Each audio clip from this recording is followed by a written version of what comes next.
Hi, this is Janine Miller, and you are watching Pieces of Victory. Today, we have on our show Rachael Davey. Rachael is a survivor of two schools. The first school is called Family Life Center.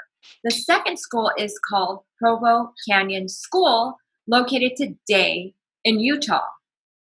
They are claiming to be a psychiatric treatment center, and they are nothing of the sort.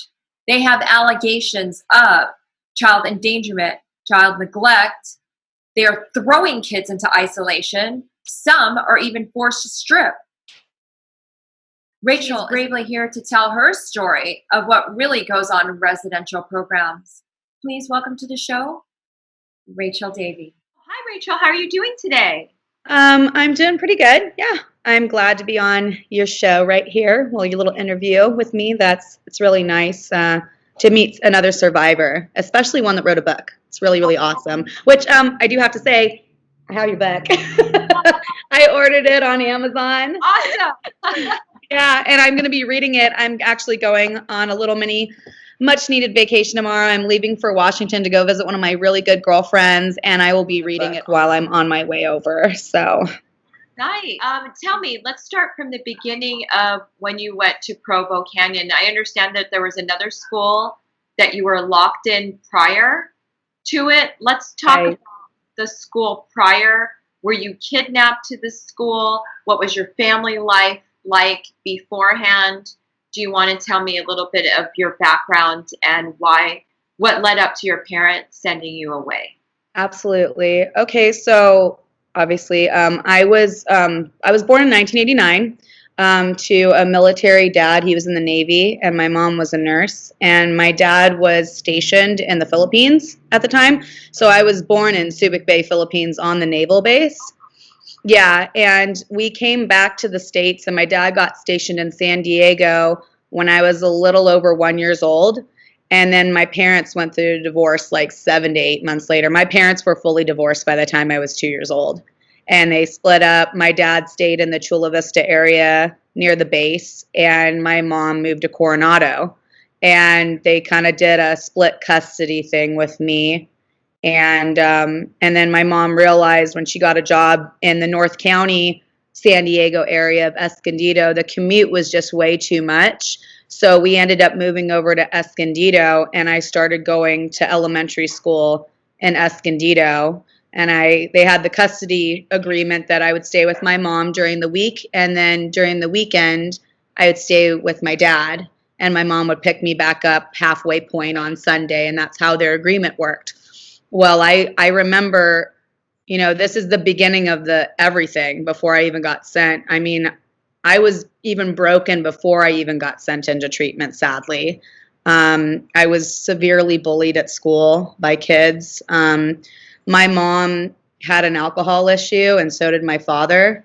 And my mom was pretty neglectful towards me. I had clothes that were too small on me. I was kind of a dirty kid. I didn't get taken care of very well by my mom. And so I got made fun of at school a lot. And I'd come home and try to tell my mom these things. And she kind of wanted her own time after work to herself. So I kind of never got listened to. Oh. And it kind of happened like that with my dad, too, because since they drank so much, I'm pretty sure they didn't remember what I had told them the night before the next morning, because they were drinkers, So there was neglect going on in the home. Yeah, already, yeah. Mm-hmm. And now you're bullied at school. So that's a lot to take in when you're a child. And right.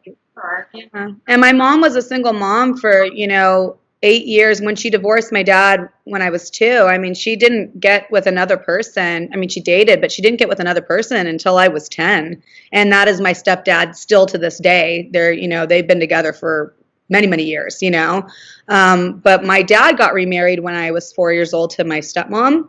And my stepmom at the beginning was nice to me.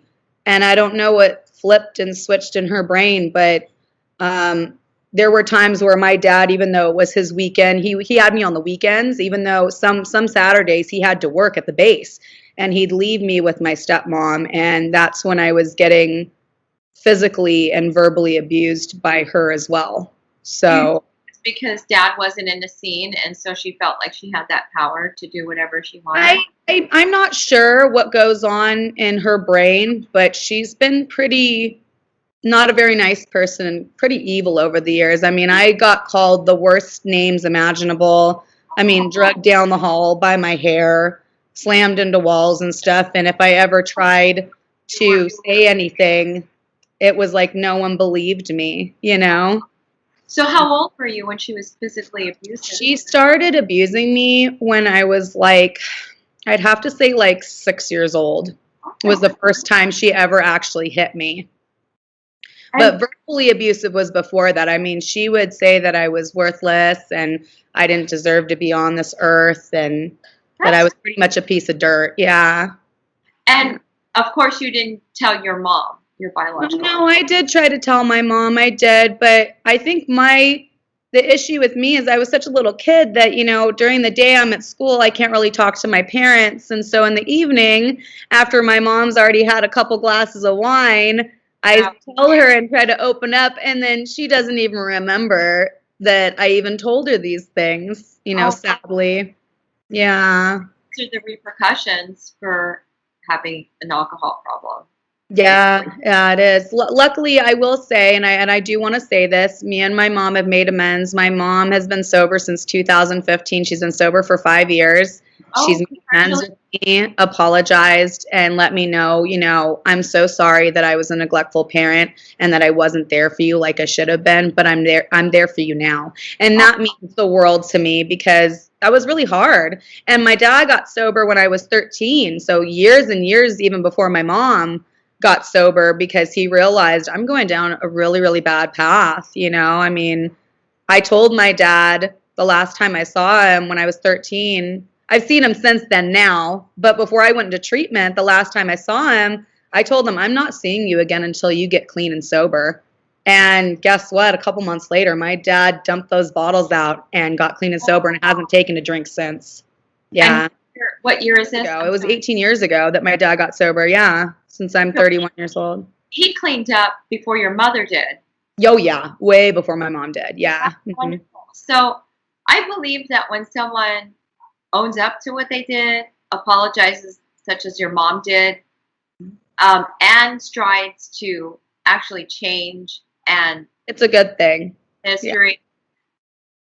Yeah. It's fine. But when someone apologizes and then keeps repeating history, it's almost meaningless. Right. Exactly. Yeah. So you have something to work with, and that's wonderful. Right. So, how is your dad? I understand your mom apologized, and then your dad cleaned up. Did he apologize as well, or? Well, yeah. This is the thing is, you know, after, you know, I went to treatment and stuff, and I'll get into the treatment in a minute, obviously, but I do have to put this in there real quick. Kind of the way my dad apologized was I was already in the first treatment facility and I got a letter from him, and inside the letter was his 1-year sobriety chip. He gave it to me. Oh, wow. Which is like really something that was really emotional for me because I was like, wow, because my dad put in the letter, he's like, if it wasn't for you telling me that you'd never see me again and you wanted nothing to do with me if I was drunk, Dad, you wouldn't have the chip. I wouldn't have gotten sober. And I was like, I told him, don't give it all to me. I mean, you did it. He's like, yeah, but you helped pave that way for me wanting to do that. And that's like super special. So I know that that's part of my dad's apology. Absolutely. You know what I mean? And that goes to show you that children can be your greatest teacher. Oh, absolutely. Yeah, absolutely. And inspiration. Mm-hmm. Make changes. Yeah. Let's talk about, okay, what led up to the reform school, the rehabilitation program. So this Provo Canyon, let's get this straight, is a rehabilitation program or a rehab center? So Provo Canyon School is like a treatment facility. It's like a behavioral modification facility. So that's what Provo Canyon School is. Family Life Center was like a residential treatment center. It was not really, I mean, it was behavioral modification. It wasn't a lockdown facility like Provo Canyon School was. Technically, you could walk off campus. I mean, you get in trouble, but you could, you know what I mean? Because there wasn't fences around the whole place, you know? But what led up to me going to the first treatment center was obviously I had a really rough time with my family, neglect, abuse, me trying to tell them that I needed attention and I needed to be loved, and no one was listening to me. And to be honest, at one point I did rebel. I said, "You know what? I don't want to live this way anymore. You know, I don't want to be around this anymore." And I mean, this is years later when I'm a young teenage girl that's going through hormonal changes, becoming somebody that I didn't know I was going to be because I was really young and naive at the time. I didn't know that I was going to go through all these changes, even mentally going through maturity changes, feeling certain ways about myself, about my family. I felt all those feelings kind of clash at me all at once, and I knew that I didn't want to feel the way I'd been feeling for so many years. And I had made a friend at school, and she said, "You know, I want to run away." And I was just like, at first I was like, "Oh no, I can't do that. You know, that would be bad." And then I overheard my parents talking one night on how sick and fed up they were with me. Oh, And no. I overheard it because their room was literally like diagonal from mine. And so I could hear it in the hallway from their room. Oh. And I was like, okay, I'm done. And I decided to take off. And I did. And I took off for 2 weeks. I was gone for 2 weeks. And Now, then, when your parents, are you talking step parents? Are you talking biological parents? so this is my mother and my stepfather who I lived with. My dad ended up moving to Florida when I was 11. He got stationed in Florida and then retired from the military when I was 13, like a year before I went into treatment. I went in when I was 14. So I was only able, you know, to go and visit my dad, you know, once a year when he moved to Florida. And that was another hard thing for me, as I went from visiting him every weekend to like only visiting him every year. So that was a hard shocker for me as well, because even though my dad was a drunk, my dad was like the coolest in my opinion out of all of my parents at the time. Like I had a decent relationship with him when I didn't have a good relationship with any of the others, you know. The problem was the stepmother.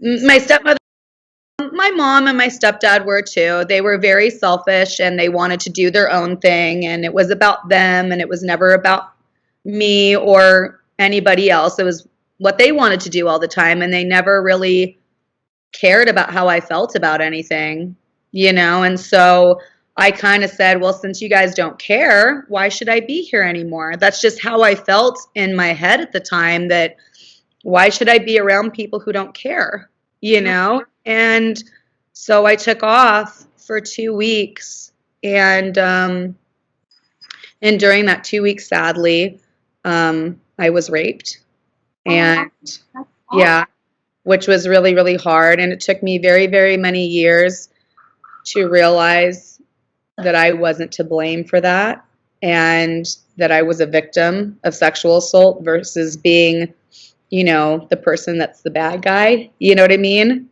So that was really hard. You know, I worked on it throughout the years, which is good, you know, but it did, for very many years, I was actually very scared of men, like very, very extremely scared of men, you know, being around them. And sadly, I had to be around them in these treatment facilities.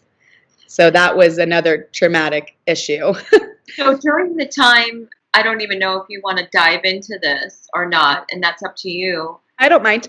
During the time that you ran away, you ran away with a friend. Mm-hmm. Was this somebody that your friend knew? Yeah, so we were staying with somebody that she had made friends with years ago and stuff, family friend, and it was a teenage boy that had let us in the house, and we stayed with them. And you know, I never was a person to do drugs before that, but I kind of got peer pressured and kind of coerced into trying things. And that's when I experimented with LSD and methamphetamines and marijuana, and alcohol. And I had tried alcohol before, but not like I had when I ran away. You know, like I tried a sip of alcohol before, but I I mean, I got drunk, like, I mean, it was pretty bad, and I got taken advantage of. And I wouldn't say I never really had a super, super strong addiction to those type of drugs. You know what I mean? It was more of an experimental thing. I did go through a stint of starting to get pretty addicted to cocaine at one point, and then realized like I don't like the way this is making me feel anymore. And so I stopped it. I was able to stop without getting treatment for it because I just was like, I don't like the way I'm feeling, and I was super, super depressed, and that did not help. Doing the drugs didn't help my depression whatsoever. So I stopped doing those. But yeah, I experimented with some of those drugs. Yeah. It was probably almost taking over your life. Yeah. Yeah, it wasn't good. Yeah, it was a really sad time for me. It really was. Yeah. Mhm. And how old were you when you were using? So the first time I ever actually smoked marijuana, this is so sad to have to say this, but we're being honest here. I was 11 years old. My stepbrother smoked with me when I was 11. And then I started smoking when I was like 12, 13 years old because my brother smoked. My dad was a smoker for, 40 plus years. He quit cigarettes as well about 5 years ago, so I'm pretty proud of him in general. No alcohol, no cigarettes anymore. But yeah, but my brother was smoking around me. I always thought my dad was so cool, so I kind of started the habit of smoking and everything, and that kind of kept on for a while, and until I got sent to treatment where I obviously couldn't smoke cigarettes in treatment, Yeah. So it sounds like you just have chaos going in with your family. Oh, horrible. Oh, yeah. Stepmother who physically and emotionally abuses you. Mm-hmm. Your father was an alcoholic, but then stopped. Your mother is still an alcoholic. You have no one to turn to. You can't really talk to her about what's going on with stepmom. So you can't vent. You can't talk. So, of course, what else are you going to do? You're going to talk to your friends, and they're going to be there for you when you're neglected by parents. And now I think I went down the wrong road of picking maybe the wrong peers, though. And I didn't know. I was very naive. I didn't know I was picking the wrong peers. You know what I mean? I just wanted, to be honest, I just wanted to be wanted because I never felt wanted. You know what I mean? Hurt. And at that point, you weren't very you weren't selective and you were a bit naive. Right. So here you are, you have these friends, they're taking you down the wrong path. And it's also a coping mechanism to deal with what's going on at home. Right. Now what? Were you kidnapped to one of these treatment centers? So after the stint of me running away, and I finally, after 2 weeks, I said, you know what? I can't do this anymore. I've been sexually abused. I am such a broken individual right now. I just want to go home. And so I went to a payphone and called my mom and told her where I was at. And she came and picked me up. And instead of taking me home, they took me to a mental hospital because they thought I was going mental, even though I wasn't. I was just so traumatized from what had happened while I had ran away that, I was shaking. You know what I mean? I was just so scared, and I was such a broken individual at that point. And so they took me to a mental hospital, and I was in there for a couple weeks, and then I got out. And that's when my parents had made the decision that over those couple week period while I was in the mental institution and mental hospital, they obviously were doing the research, and they had found a treatment facility for me to live in. And my mom told me one day, we're going to go to this place. And I got in the car and we drove up to the Bay Area to Petaluma, California. And my mom kissed me goodbye and dropped me off in front of this place. And they led me in. And it was called Family Life Center. I'm sorry, what?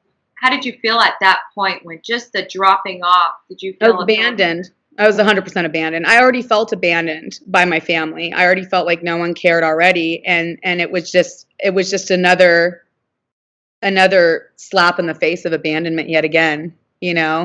Just totally abandoned. And the director led me into the facility, which was not a lockdown. It was a level 12 facility.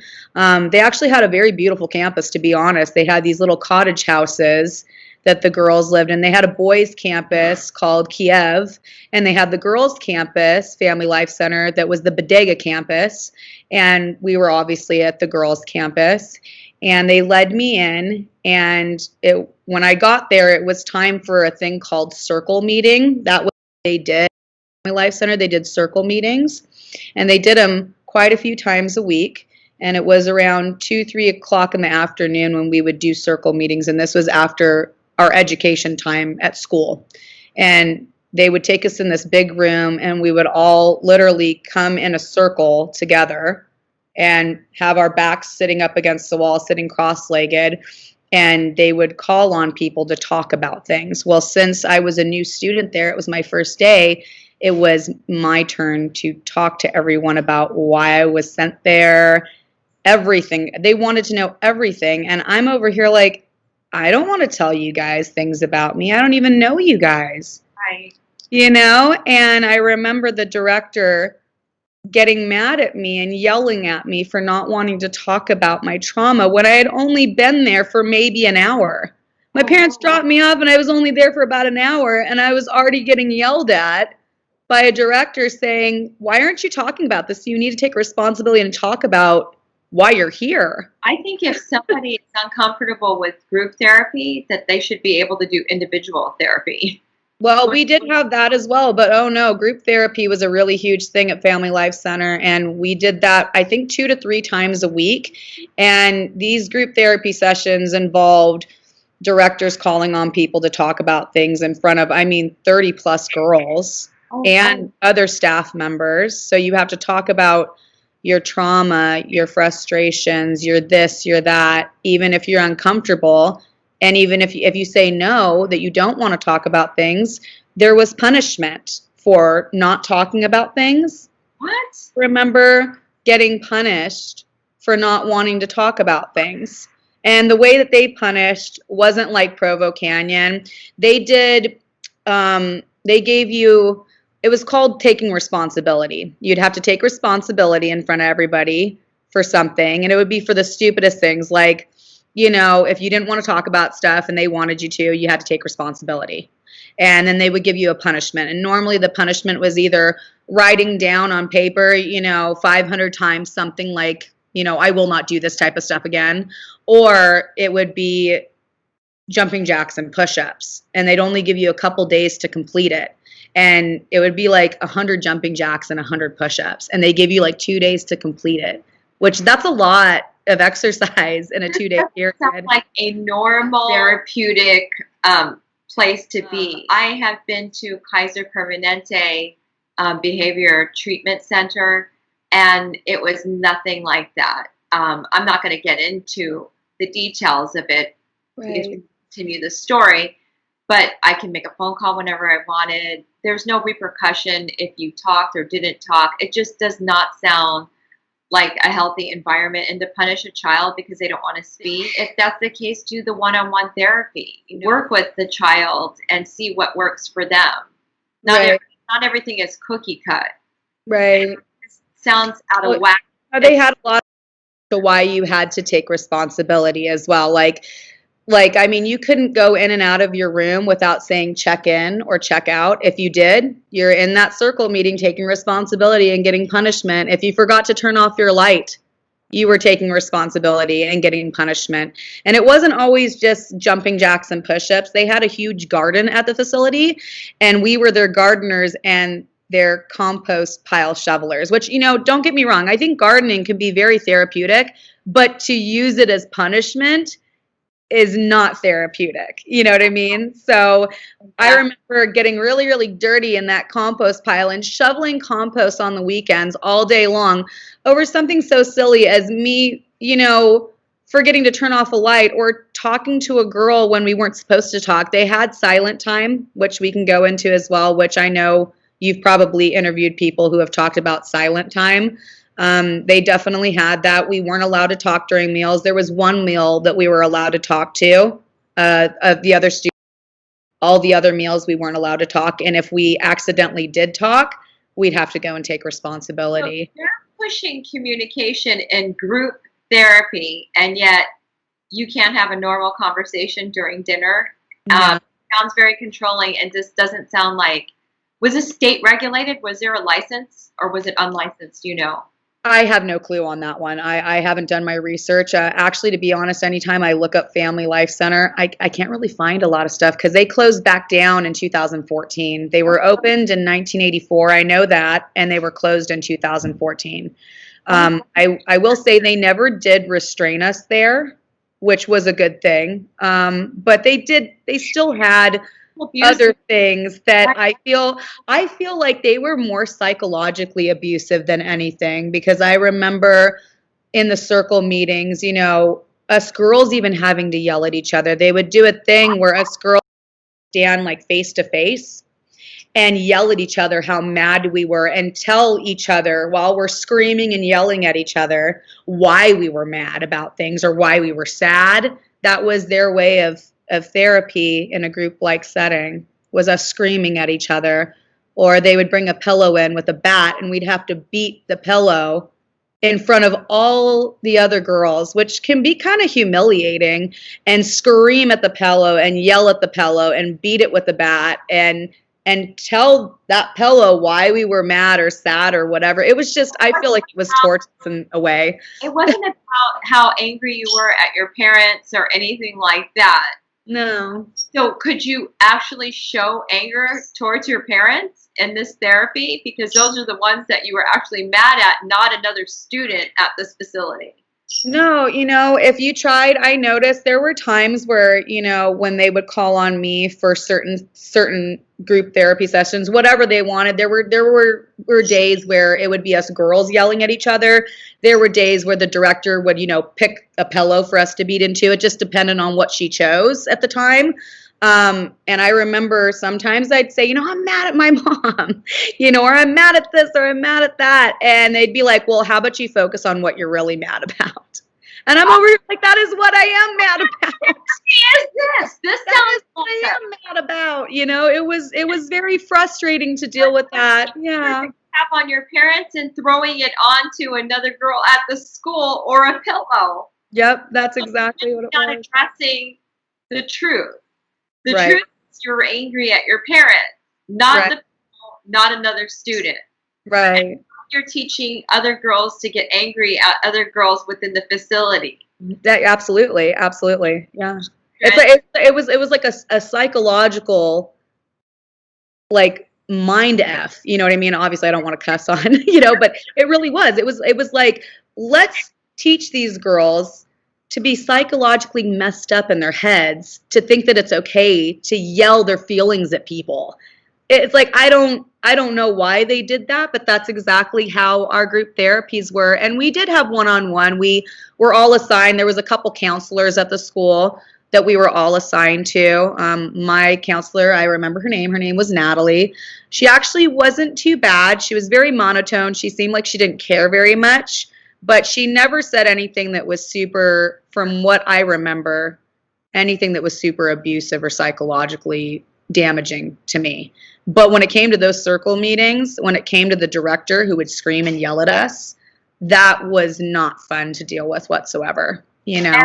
As staff that witness this director doing it or anyone else who is abusive are just as guilty.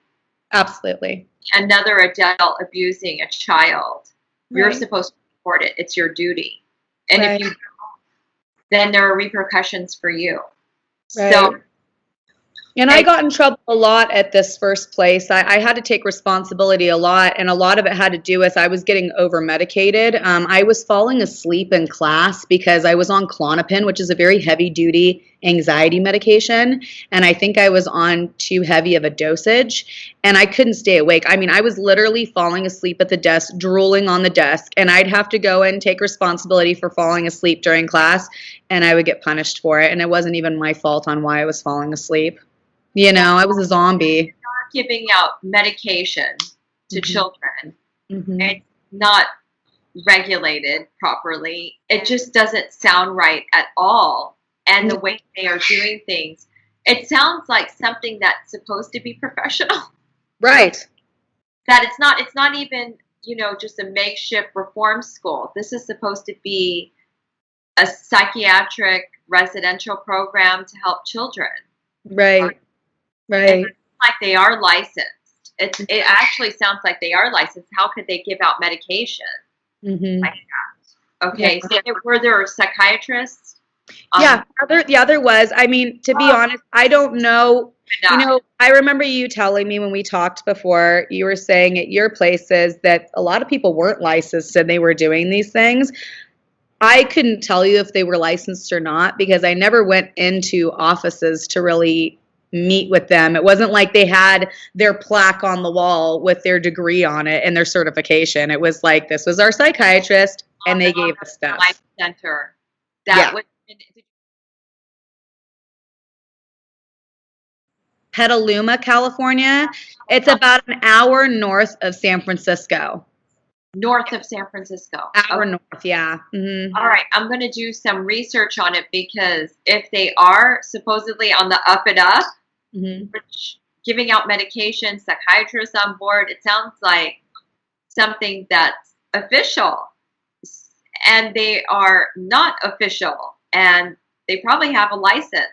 And why wasn't the state regulating this place? Right.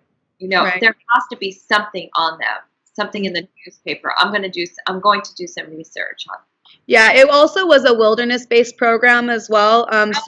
But we lived at the campus, but a couple times a year we would go out into the mountains for like 10 days, and we'd sleep on tarps with sleeping bags. We didn't even have tents. And we would go and hike and backpack with 100-pound backpacks on our backs for like 10 to 15 miles. Like every time I hear wilderness program, a red flag sticks up. Yeah. It was a semi-wilderness. Like, I can't say it's fully because some of these kids went to full blown. This was a wilderness program where I think it just depended on when they scheduled it, but 2 to 3 times a year we would go out into the Mount Lassen area. And they had this huge long loop that would take 9 to 10 days to backpack. And we would sleep on tarps with sleeping bags, and we'd carry huge 100-pound backpacks. And they would make us hike for, at least 10 to 12 miles daily, which is a lot to hike for a kid, you know. You didn't comply, or you complained, or you were just too tired? Well, I'd keep going. That was kind of like, they would let us take our pee breaks, but our pee breaks were like pulling down our pants and literally like leaning up against a tree and peeing. You know what I mean? Like it wasn't like we got to go around the corner and be cool, and not have to be around people.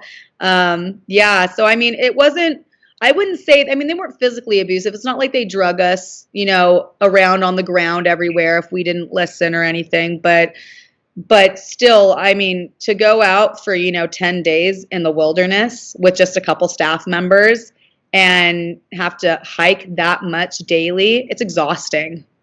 And it was something that it was a mandatory thing for us to do, How long were you in this facility?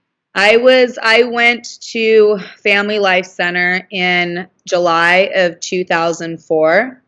So I was 14. The next month I turned 15. I turned 15 in August. And then I was there until October of 2006. I was there for over 2 years. Oh my goodness. That's awesome. Yeah, and I actually worked my program so well that the therapist had told my mom that I was ready to transition home, and my parents didn't want me to come home. No. So you played the game. You did well. The game. I did well. Oh yeah, I did well. At first it was really hard to get used to the rules, you know what I mean? But I started doing really, really well in the program. I played by the rules. I stopped having to take responsibility at a certain point because I did everything on task, everything they wanted me to do. I stayed silent. I chilled. I did what they wanted. I worked that program just to get out of it. And then my parents bombed me with, "You're not coming home. You're going to graduate high school in these programs."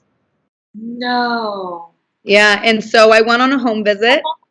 I was just going to go over, how long were the visits? Were they able to come? You said home visit. What about them coming to you? What about phone calls? Could you make a phone call whenever you wanted? Not whenever we wanted. I mean, I think it was like, from what I remember, because remember, this has been 14, 15, I mean, it's been a long time. From what I remember, we had a payphone in the little cottage that I lived in with a couple other girls, and we had roommates. We had these cottages they were like 3-bedroom cottages. And so each of us girls had a roommate with each other. And we were able to make a phone call when it was our scheduled phone call time during the week. So I was able to make a couple phone calls a week. It wasn't that I was held against my will of not making a phone call at all. Okay. Is it monitored? It was not on speakerphone because it was a payphone that was put inside of the cottage, which was kind of weird. But so it wasn't monitored in that way. But I mean, a staff member was sitting by hearing what you're saying. You know what I mean? So I feel like there was anything, and especially if you're doing so well. Yeah. You're trying to survive in this program. Yeah. You don't want to go down. Oh, heck no. I didn't say anything. I was like, I just want to get out and do well and get the heck out. And when my parents said that, you're not going home, I remember going on a home visit. And when you first come to the program, you have to go up certain levels to be able to get to where you can go home on home visits actually at your home. So at first it's, yes, your parents can come and visit you on campus. My parents didn't visit very often. I mean, I was, a 10-hour drive away from them, only about an hour and 15-minute flight to the Bay Area from San Diego. But I feel like my parents didn't want to be around me, and that's why they sent me there to begin with. You know what I mean? So here you are, just abandoned. You're going by the rules of this place. How did it end? How did you end up at Provo Canyon School? Yep, that's the next thing. So I went on a home visit after I found out by my family that they didn't want me home, and I did another stupid thing. I ran away again. I said, you know what? What I'm gonna do. I don't know. I mean, I was 17. I just turned 17 a couple months before that. And I said, I just want to live. I had been telling my parents, the therapist at Family Life Center had been telling my parents she's ready to go home. She's done her program. She's a really good kid, And my parents just out of nowhere said she's not going home. So I went on a home visit. And I contacted a friend from middle school, and I left while my parents were at work, which my parents left me home alone while I was on these home visits, which technically they weren't supposed to, but they did. And I went to my friend's house, which was only about a 15-minute walk away. And I left and came back just so I would miss my flight back up. So I could have a talk with my parents and say, hey, hear me out. I've done my program. Can I just please have my last year in high school? I only have, technically 7 more months of high school left. I don't even have a full year left. Can I just be a normal kid in a normal high school? I have a plan for my life to go to college. I mean, I had a plan. I really did. And my parents manipulatively said, oh, you know what, Rachel, you're right. We should have worked with you. So I believed them, and I stayed home for I think 4 or 5 days. And that's when you talk about the kidnapping, that's when it happened. Oh my God, that's awful. Yeah. Awful to do that to you. And you were doing so well, too. I was doing really good, yeah. I was doing actually really, really well in the program, yeah. Straight, you can have really, how should I put this? Oh, so delicately. You can have messed up parents. They are indulging in alcohol. They have problems. They're abusing you. They're neglecting you. And the list goes on, emotionally, physically. I felt like it was a projection of how my mom felt about herself, and I felt like it was a lot of it was projected on me too. I really did feel that way. Kid and get them kidnapped and send them off. Yeah. Instead of being a parent. And that's legal here in the United States of America. You didn't commit a crime. Did you commit a crime? No, I mean, I ran away, but I didn't hurt anybody. Yeah. If a child runs away, it's because there's problems at home. Right. So you didn't commit a crime. You didn't kill anybody. Not at all. And yes, you had a drug problem. But that was years prior. Yeah. Better. Mm-hmm. And you should be able to work with your child. Right. To help your child. It sounds like they just wanted to get away with not being a parent. That's That's actually, it's so funny. That's what my husband said when I came out with this, is I feel like your parents just didn't want to be parents. And Do you have any siblings? yeah, so I mean, my mom and my dad only had me, but then when my dad remarried my stepmom, he had 3 more children with her. So those are my half sisters, which I never really got to have a really strong bonding relationship with, especially because when he moved to Florida, they were only really little, at the time. I mean, I was already 6 years old, almost 7 years old when he had his next child. So I'm much older than my sisters, you know what I mean? And then, so I'm 7 years older than the first one. The second one that he had, I'm 9 years older than. The third one that he had, I'm 11 years older than her, 12 years older than her. I mean, I'm older than my sisters are. So I never got to build that bonding relationship. And especially when he moved away, I definitely didn't get to have that, Did you see your stepmom treating her girls the way that she treated you? So it Yeah. sounds like she wanted you out of the picture. She did, yeah. I think it was like a jealous thing that me and my dad had a good relationship with each other, and I don't think she wanted that. Sure. And I Yeah. can see that happening.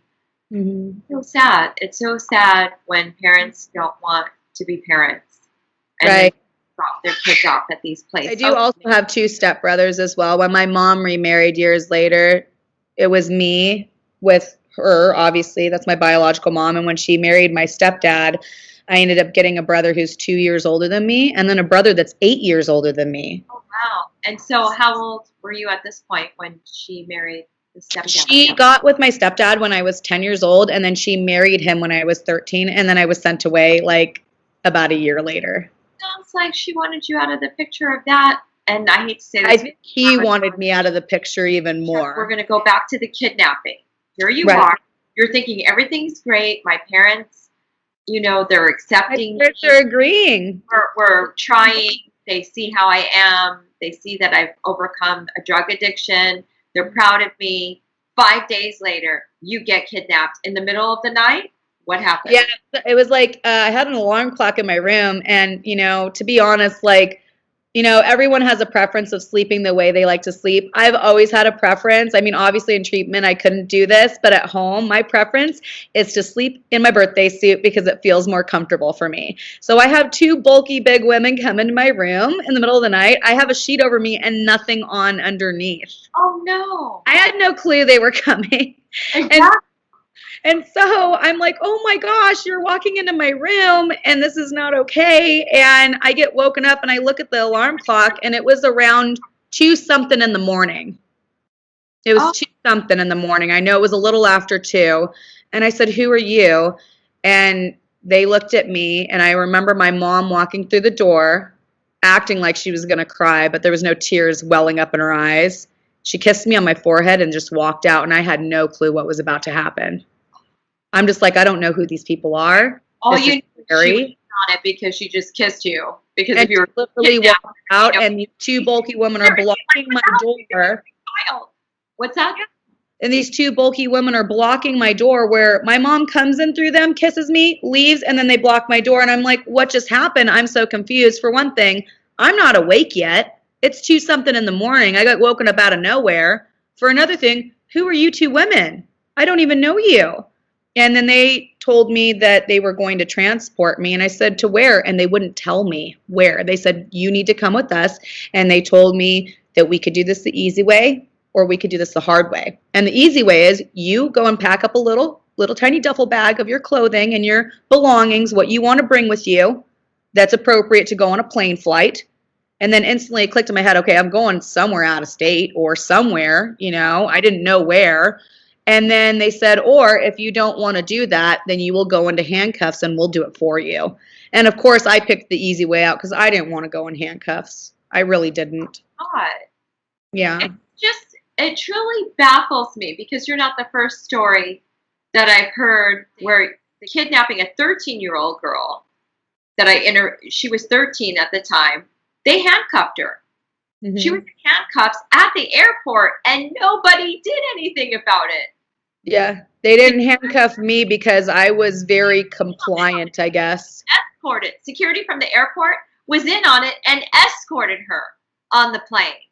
Yeah, So it's not right. let's find find out what happened to you? Did they end up handcuffing you or no? No, so I was very, very compliant. I'm not saying that any of these other girls that did get handcuffed weren't compliant. I mean, I guess it just depends on whomever are the people that pick you up. You know, the two women that picked me up, they weren't super mean. They let me know we could do it easy or hard. You know, you either get handcuffed and we do it for you and pack up your stuff, or you pack up your stuff and follow us. And that's what I did. I just packed up my stuff and I followed them. It's still a threat. Yeah. But go on. And then, so I packed up my stuff, followed them out, got in their car, got in the back of their car. I did at one point feel to see if the door was unlocked and realized that they had it childproof locked from the inside, like a police car. I wasn't able to get out of that car once I was put in that car. And we drove to LAX airport. And I did ask them too. I said, hey, why are we getting on the 5 freeway going north? Because I knew the freeways, you know. And they said, well, we're going to LAX. And I said, why not San Diego? We're closer to San Diego. And they said, well, you're a high-risk runner and you're a threat to everybody or whatever. They said something weird like that. And I was like, okay. You know, I guess my mom had told them that I was a threat to her safety. Like I would ever hurt her. And I never did that, you know. And so they took me to LAX airport. I had no clue where I was going. I asked them over and over again, where am I going? And they said, we're not allowed to tell you that. And I'm just like, okay. And I showed up into Provo Canyon. I showed up at Salt Lake City Airport, and they drove me from Salt Lake City to Provo Canyon School. Oh my God, that's awful. Mm-hmm. Yeah. And let's go back to real quick because I want to dive into this. Right. Did you ever try to hit your mother ever before? Not once ever. It teaches me how parents can just lie. Not once ever. Places that you're a threat, Yeah. and they will openly take you in. Yep. I've never, not once did I ever raise a hand to my mother or anyone ever. Yeah. Wow. Yeah. It just amazes me, and it's astounding to me that these kidnappers are legal here in the United States of America. Oh yeah. Mm-hmm. I mean, cops can arrest you if you didn't even commit a crime. You're going. It's just an escort service to get from the home to a reform school or a treatment center or a wilderness camp or a conversion therapy. Right. You can do that. That's legal. It should not be legal. We need to make changes on that. Yeah. Let's continue with the story. So here you are. You're at Provo. Yeah, and so I got picked up at 2-something in the morning, but for some reason our plane flights got delayed. There was a lot of layover type stuff going on. I didn't end up getting into Provo Canyon until later in the evening that day, which normally it's only a couple hour flight from California to Utah, but because we had a transfer flight, so I got on a flight. It wasn't a one-way, it was a transfer flight. So I got on a flight at LAX, and then we stopped in Phoenix, Arizona. And then we got on another flight in Phoenix, Arizona, and then went to Salt Lake City, Utah. But those two flights, for some reason, had hours and hour layover. I don't know if that was set up like that with the tickets or if there was something that happened at the airport. But I didn't get to Provo Canyon School until like 5-something in the evening. And I remember being, escorted where they were holding my arms at that point. How was the escorting? And no one thought that was a bit odd on the plane. It sounds like security probably was in on that as well. Well, no, they didn't do that when we walked through the airport. They stayed right next to me on both sides. Both women were like literally right on both sides of me. They didn't hold me. But once we got to Provo, in front of Provo Canyon School, when I got out of the car, that's when they held me by both my wrists walking into the place. Wow. Yeah, yeah. I was wondering if they were just wondering, maybe they were worried that I would run at that point. I don't know. I didn't give them any signs that I was going to. Right. But that's what they did. They held me by my wrist and walked me in the front doors.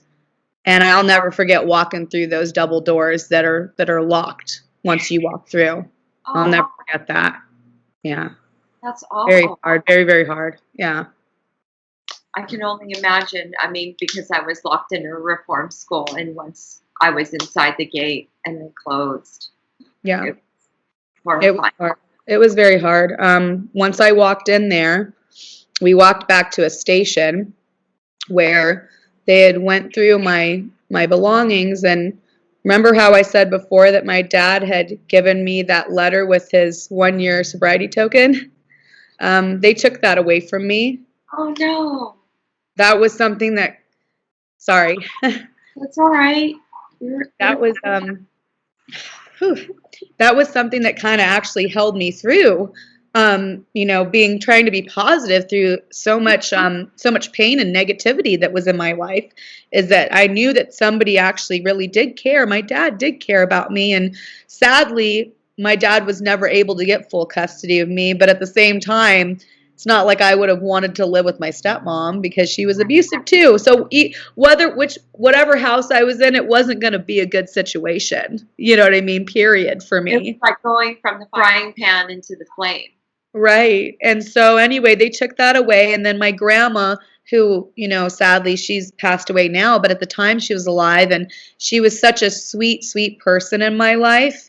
She had written me a letter while I was in treatment, and I brought that with me. They took all my belongings. They took my pictures of my family members.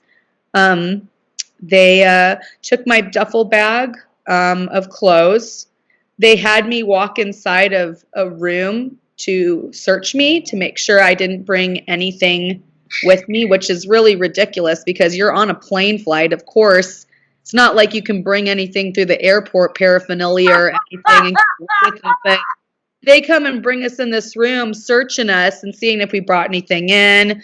They had me change out of my clothes into this sweat outfit. I don't remember the color. I do know that there is a certain color sweat outfit for when you get in trouble, and I can go on to that in a minute. But they made me change into like the orientation sweat outfit. And they didn't actually even have a room for me available at the time. So I stayed in a room on a thing called investment. And investment is where you get in trouble. And I wasn't in trouble at the time. It was just they didn't have a room available. I guess a girl was getting out of the program within the next couple days or something like that. And once they had that bed ready, that's when I'd be able to take the bed. So I stayed on the investment level until technically until that bed was ready. I stayed on there longer than I was supposed to, though. That's for sure. Oh no, I was just going to get into that. How old? You're 17, right? I was 17, correct. And you said you're almost, you didn't have that much time left anyway. Well, normally people graduate high school in like May or June. I stayed in there and didn't graduate high school. I graduated high school from Provo Canyon School. I stayed in there until August 24th, 5 days before I turned 18 years old. That's when I graduated high school. Yeah. Wow. Yeah. So, but back to the beginning of it, they had put me on investment because they didn't have a bed ready for me. I stayed there for a couple days, waiting little by little. My clothes trickled in, and then I started looking at my clothes and wondering, why is there a number written on my clothes? All of my clothes, my underwear, my bras, my pants, my shirts, my sweaters, anything I had the number 327 written on it. And that's when I realized that's who I am. I'm a number. I'm not a person. I'm a number. And I realized that because I asked a staff member, I said, excuse me, why do I have this number written all over my clothing? I'm starting to realize that, my underwear and everything has a number written on it. And the staff member looked at me and said, well, that's what you are in here. You're a number. And I just, that hit me. I will never forget that staff member. I don't remember who she was, but she said that to me, and I'll never forget that that's what I was in Provo Canyon School. I was a number. I wasn't a person. That's awful. Yeah, it was pretty bad. There's supposed to be facilities that are supposed to help children, help families mend their relationships. Let me ask you a question. When you were at the other treatment center, was there any therapy for you and your family? Yeah, I mean, she would do once a month. They would do like a family counseling type meeting. It seemed weird though because my mom didn't talk much. She would just kind of listen, and then she'd be like, "Okay, are we done?" So it wasn't really therapy, I would say. It was just like listening to the therapist talk, and the therapist had asked me questions, I'd answer, and that was their form of therapy. You know what I mean? Which wasn't really It almost therapy. sounds like a different therapeutic session altogether, which is not even therapy. Right. And then That was their form of you therapy, family show therapy. your true feelings. That's not therapy. If Right. you get angry at the person that abused you or show your true feelings, that is not therapy. Right. And or voice what you want to say. What if you wanted to voice situations? Were you allowed to talk about that in therapy? Are you talking about Provo Canyon School at this point, or are we talking about Family Life Center? Family Life Center. I mean, I could, I was able to, say my feelings if I wanted to at Family Life. Like, as I said, Family Life Center was a lot different than Provo. It wasn't Provo, as we're going to go into it more. It was still pushing It was best, but it wasn't, I would say, because I've been through worse, it wasn't the worst. You know what I mean? And trust me, I'm not saying Family Life Center was great. I'm not saying abusive. I'm going to tell you Provo Canyon School was 100% worse. Sure. Yeah. And we're going to get into that. Okay, so we're back at the staff member, and she told you were just a number at Provo Canyon School. Correct. Back inside Provo Canyon School. Right. And what happened next? So I was on the investment level waiting for my bed for a couple days. And I remember one morning, it was after breakfast. I remember I had to go to the bathroom, and it was a female staff member that was watching people that were on investment. And these were people, these were girls that had gotten in trouble for something. I mean, I don't know what they got in trouble for. I was only there for 3 days at this point. I didn't even know all of the rules of Provo Canyon School at this point. I had been there for just, a little less than 72 hours. And I had to go to the bathroom, and I got up off of the little desk doing some work and stuff that they had me doing. And I told the staff member, I'm going to go use the bathroom real quick. And she said, no, you're not. And I said, well, excuse me. And that's when I got a little frustrated. And I said, actually, yes, I am. I have to go to the bathroom. Right. Tells a child, no, you're not going to the bathroom. It's a simple I have to go to the bathroom. function. You shouldn't honestly, you shouldn't have even had to say, excuse me, I'm going to use the restroom. You should be able to, as a child, get off from your bed and walk to the bathroom. We weren't in our rooms at that point. It was in the hallway. They had some desks in the hallway, and I remember sitting at one of the desks, and they were having me do some paperwork type stuff because I hadn't been all the way admitted into like the school program yet because I was only there for a couple days. That's why you needed to say something because you were in the middle of paperwork. Okay, all right, I could see that. But so I said, I'm going to go to the bathroom, and she said, no, you're not. And I said, excuse me, yes, I am. And I just was like, I'm not listening to you. You don't tell me I can't. I mean, it's my right as a human being to go to the bathroom. Exactly. You know what I mean? So I started walking down the hallway, and I didn't know what this was, but they had walkie-talkies that they'd hold on their hips. And she got on the walkie-talkie and called a thing called a dial 9. And I was like, I don't know what the heck that is because I'd only been there for a couple days. I didn't know what a dial 9 was. And I remember a big, huge dude he came running down the hallway, and he took me by my neck and just slammed me on the floor. Oh my God. And yeah, that was pretty hard. That actually really, really physically hurt. Yeah. Bathroom. Let me just tell the audience. Let's remind the audience that you just wanted to go to the bathroom. Correct. And this place is still open today. Oh yeah, 50 years. Oh, it'll be 50 years this next year coming up. It was opened in 1971. That was when Provo Canyon Schools were founded. It was 1971. Yeah. It's awful. And I'm sure they have testimony after testimony up the wazoo. Police reports up the wazoo. They do. Probably been reported. Oh yeah. No one does anything. It's the same old story over and over again. Right. So are tackled, anything could have happened to you. You got Right. slammed to the ground. Right. At that point, he tackled me and I looked at him and I said, I don't think you understand. I just have to go to the bathroom. And he didn't want to hear what I had to say. So he covered my mouth with his hand. And for me, because I am a survivor of sexual abuse, it just instantly clicked in my head like flashback. And I went into a panic attack. I mean, I was so scared. I was like, what is he going to do to me? You know, I was already scared of men already. And I got slammed down to the floor by a man, got my mouth covered so I couldn't scream for help, you know, and then 4 other staff members came running, held me by my arms and legs.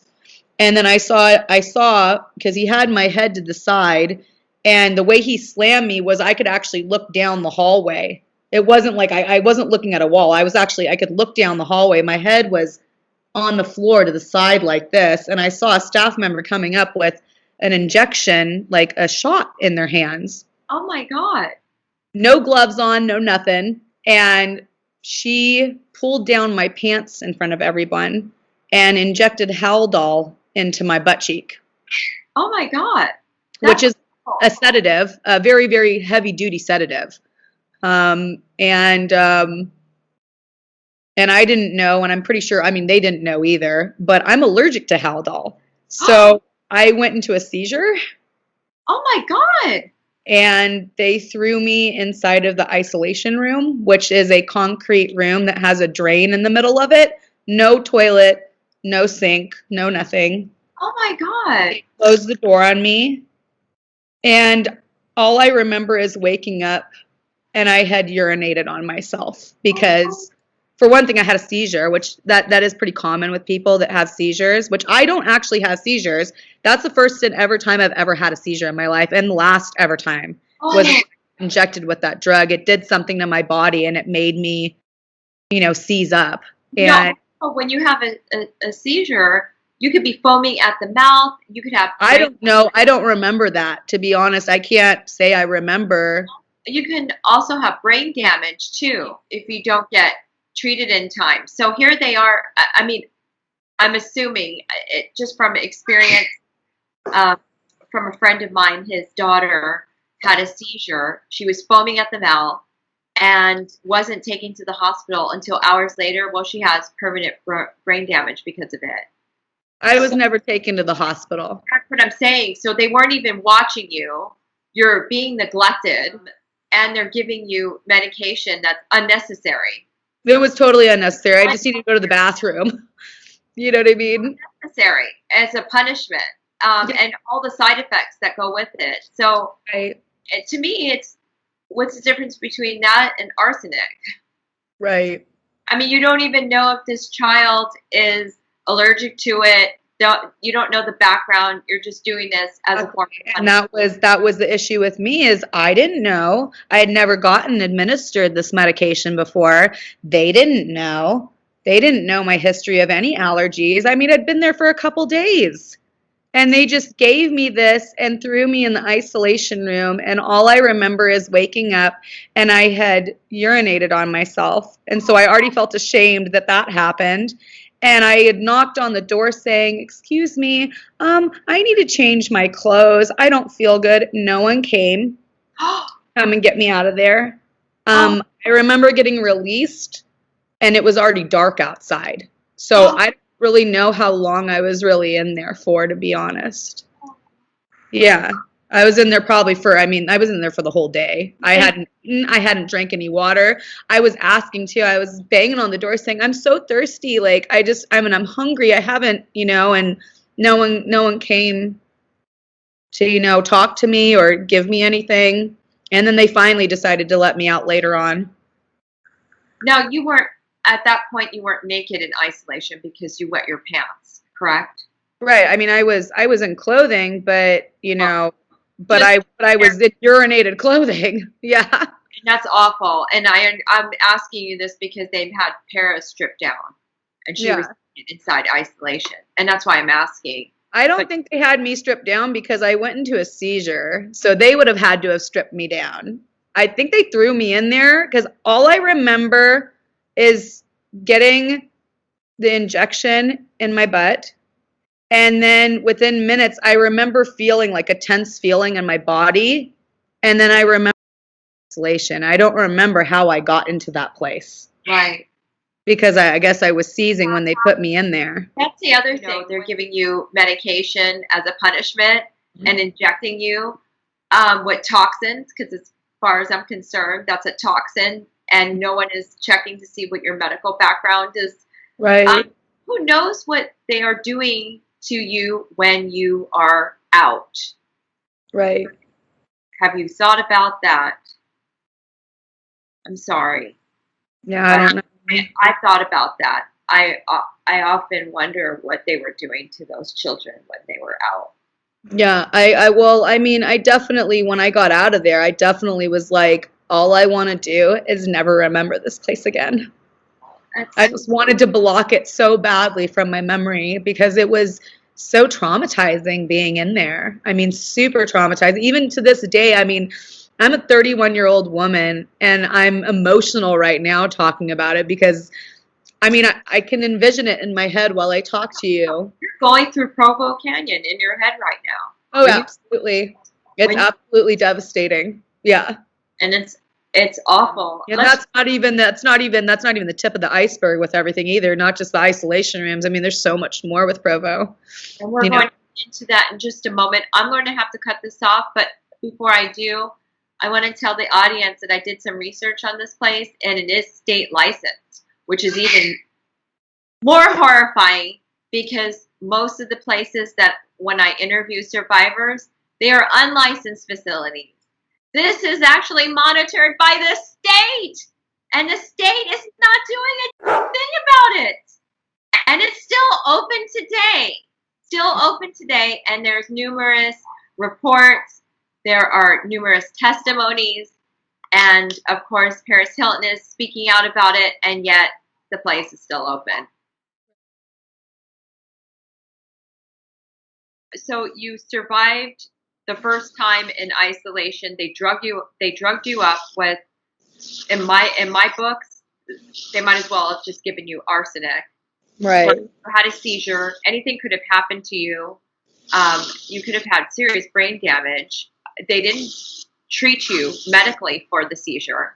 They didn't watch you. No. No one was watching you. You had no recollection of being knocked out when they gave you the drugs. So anything could have happened to you. You don't know. Right. It's blocked out. What happens next?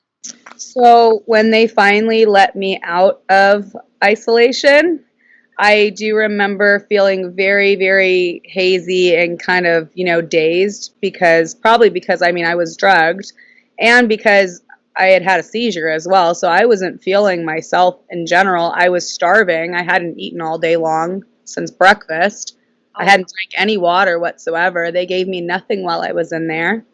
And when they finally let me out of there, obviously they saw that I had urinated myself, and some staff members on the side started making fun of me for urinating myself. And yet they didn't even allow you to go to the bathroom. No. When you were just trying to go to the bathroom, and that's how this whole thing started. And now they're mocking you? Right. What kind of a facility is this? And this place is, again, still open. Right. These people need to be in a treatment center, okay? Right. It's called prison. Right. That's their treatment center. They need to be prosecuted. So never mind this place closes down. I want this place closed down, and I want these people prosecuted. Yeah. What happens now? So after that, I did say, hey, obviously I've soiled myself. I really need to go and change. At that point, they were like, well, yeah, you stink. They started making fun of me. And I was like, cool. At that point, I'm like, I'm just going to block off whatever the hell you guys are saying to me because I just want to get out of these clothes. I am so uncomfortable. And so they finally let me change out of the clothes and everything. They did give me at that point some food and some water. It was nighttime, and then they sent me to the room for the night to go to bed. So I was in there literally, all day long, and then the next morning I woke up. I was still feeling really, really hazy, not feeling very good, you know. The bed a couple days later finally opened, but because I had been put in isolation and because I obviously had done something so horrible in their eyes, I ended up being left on investment. And an investment is a level in the treatment facility at Provo where if you go to the isolation room, if you get in a certain amount of trouble, they put you on investment where you have to wear all gray. It's an all gray sweat outfit. So your shirt is a long sleeve gray shirt, you know, long sweatpants as well that are gray. It's all matching. So the staff members know that you are a person that's on investment that's technically in trouble. And You don't. not only the staff, but your peers. Right. So now your peers have to see you in this, and it's humiliating. I know that I'm on investment, and I'm this new girl at this facility. So, I mean, they don't even know who I am at this point. I barely even know anybody. I've only been there for a couple days, and I'm already on investment. You know what I mean? And this is not a normal place. I imagine you can't even tell your peers, hey, they wouldn't allow me to go to the bathroom. They tackled me, and that's why I'm wearing these clothes. So you couldn't even be a normal teenager. Right. Explaining yourself to your peers. There was none of that, I imagine. Is that correct? Right. Well, you don't have to really explain it to the peers because some of the people that weren't on investment might have not known why I was on investment, but the girls that were on investment that were at those tables when I got tackled, they watched me get tackled. They watched me go into the seizure. I don't remember who these girls are, you know, because there were some people that I made somewhat semi-friendships with, but it was very hard to even make really, really good friends with some of the people in there because of how traumatic our experiences were in there, you know? It wasn't easy. Yeah, so. That's awful. It is awful for the children that are going through this program to feel so helpless. And I imagine you were one of them as well. You're seeing these kids being tortured. You're being tortured. No one can help you. You're seeing kids being tortured. You can't help them. You're feeling helpless. You really want to do something, but you can't. The guilt that's left with these children transitions into their adulthood is very traumatizing. Right. And when you're there, it's made pretty clear that for the first couple weeks of being there, you're not allowed to call your parents. So until you get through like your orientation stage, you're not supposed to talk to your parents. And after that, when you get assigned a therapist and everything, is when you can start doing phone calls with your parents. And I was assigned a therapist named Russell. I don't remember his last name. I'll never forget his first name though. And the reason being is he was very, very psychologically abusive to me. I can't say how he treated other girls if he was their therapist. I couldn't say what he did with them. But, I mean, what he did with me, I would expect him to do it probably with those other girls too. Because, you know, we had the one-on-one sessions with our therapist, you know, and he would tell me that I needed to take responsibility for my rape. Because What? I was the one that was responsible for getting raped. Unbelievable. Unbelievable. Yeah. And let me ask you this. I know you didn't see any credentials on the wall. Sorry, my nose is itchy. I'm sorry? I said, sorry, my nose is itchy. That's why I'm fine. At Family Life Center, you didn't see any credentials over there. Let me ask you this. Did you see any credentials over at Provo Canyon School? I'm going to be honest, I don't remember. And the reason I don't remember certain parts, I remember the abuse and the torture and the psychological and emotional, physical, all of it. All of it is all torture and abuse. I remember those things.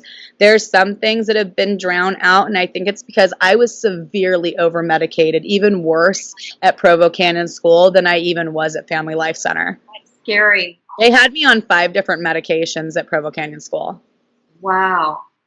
That is very scary. And you probably, as a child, really weren't.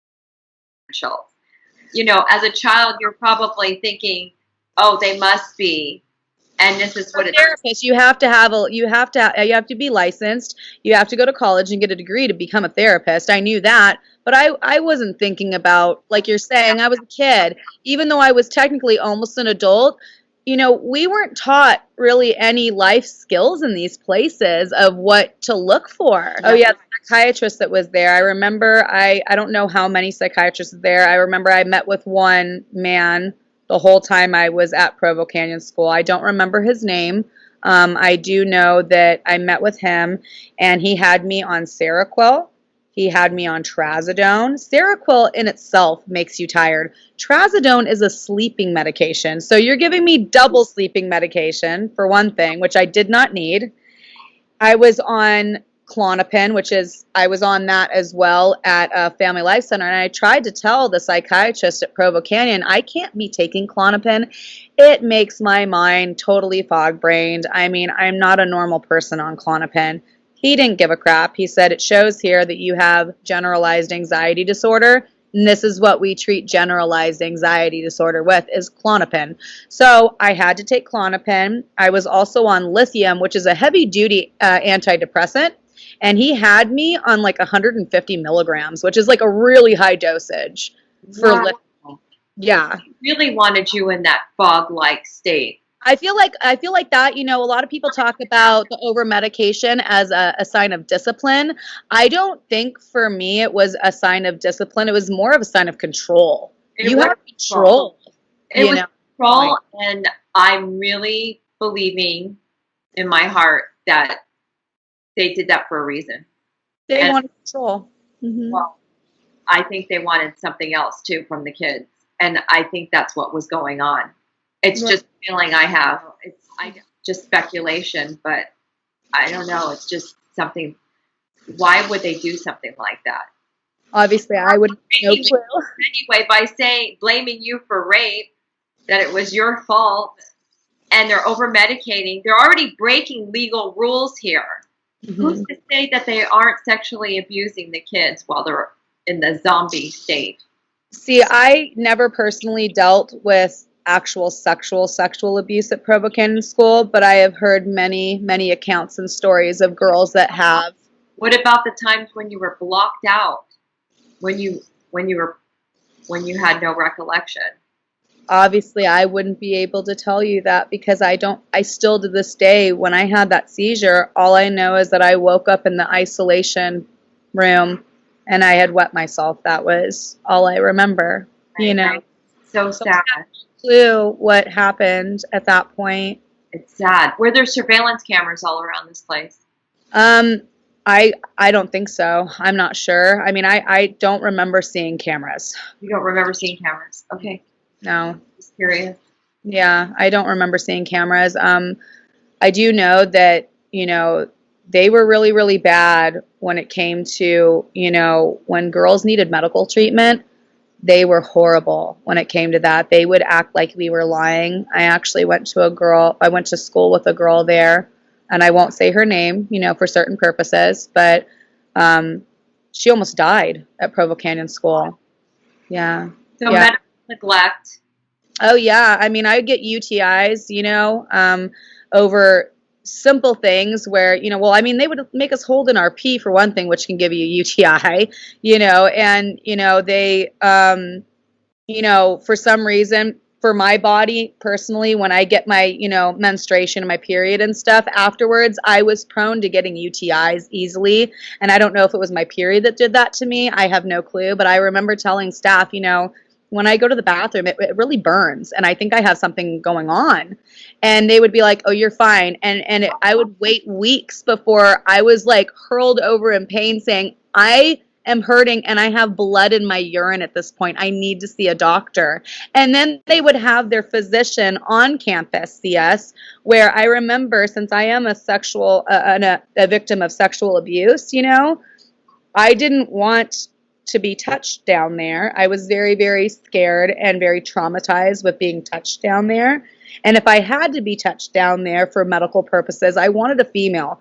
Guess what? They had a male physician. And I told him, I don't want you looking at me down there. It makes me very uncomfortable. I told him the truth that I had been raped before and I was scared and uncomfortable. And he told me, well, if you want the medication to get better, you're going to have to do it anyway. And so I had to put my legs up on stirrups and have him examine me. And that was just absolutely traumatizing for me. How can a doctor do that? How can a doctor do that? I don't know. Yeah.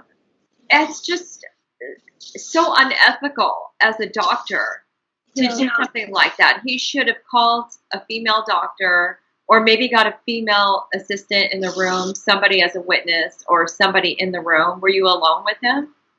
Yeah, that's another thing I asked. You were alone with him. Something I was going to bring up next. Oh, Yeah, was that I did ask him. I said, if you're the only doctor that can do this examination on me, can I please have a female present, because I feel really, really uncomfortable. Like, I'm traumatized by being around males alone in this certain manner. And he was like, no. Which today, I don't know if this was a rule back then, but I know in the medical field today, if you have a male doctor doing like a pap smear or examination vaginally on a female actually has to be present now. It's actually a thing here in California, at least it is. This doctor should lose his license. Yeah. Yes. He should lose his license to practice. Period. Right. Unbelievable. But it doesn't surprise me. Right. I want you to really pay attention to this. Here, Rachael is overdosed on medication. They have no qualms about putting her in a zombie state. They have no qualms about doing that. And here she's in pain because she has a UTI, and they can't even give her any medication, have her see a doctor. They were dragging her feet for how long? Were you in pain for? It had to have been like a couple weeks of me, like, which is pretty bad. When you first start feeling the burning of urination, you should be getting checked out instantly. I went for weeks because they wouldn't let me do it. Pain. If anyone has ever experienced a UTI, it's horrific pain. And this poor kid was suffering for 2 weeks. And yet they had no qualms again about overdosing her with medication for depression to put her in a fog-like state. So God only knows what they were doing to these kids when they're in the fog-like state, and they neglected her medically for the UTI. Where are their priorities? They have none. These are monsters running this school, still open today. I will repeat that countless times during this interview. Yeah. What happened next? 2 weeks later, he gives you an examination. You're uncomfortable. There's no female staff. No one is trying to make this a pleasant experience for you, knowing, and you communicated that you were raped prior. Mm-hmm. Yeah, so because I was in so much pain at that point, I decided that I'm going to have to go through this traumatic experience and let him examine me just so I could get that medication, because I couldn't deal with it anymore. I'm going to be honest. I mean, I had blood in my urine. I was really feeling sick. I was in so much pain. You know, I was hurled over feeling like, oh my gosh, I can't deal with this anymore, you know? I'm a doctor, but just the blood in the urine alone, doesn't that suffice to having a urinary tract infection? Give her medication. Right. Do you really have to examine her? Right. If she was uncomfortable because she was traumatized by rape? Right. So I did the examination, and he said, well, you have a UTI. And I said, well, obviously I told you so, because that wasn't my first time getting a UTI before. I've gotten them in the past, so I knew what it was. I knew that feeling. And so I knew that I could tell him, I know what I have without even examining me, and he refused. I felt like that was the part I felt that was I felt so disgusted with him, where it's like, I can't even tell you that I have blood in my urine, and you have to look at me down there. That doesn't seem right. Why didn't you get a sample of your urine? No, he wanted to look at me down there. God. He said, I need to look to see if you're inflamed, what's going, like a normal medical doctor would say. I wish we had a doctor calling in right now. If we get a sample of your urine, run the test, right, antibiotics, end of story. It should be plain and simple. It could have been painless.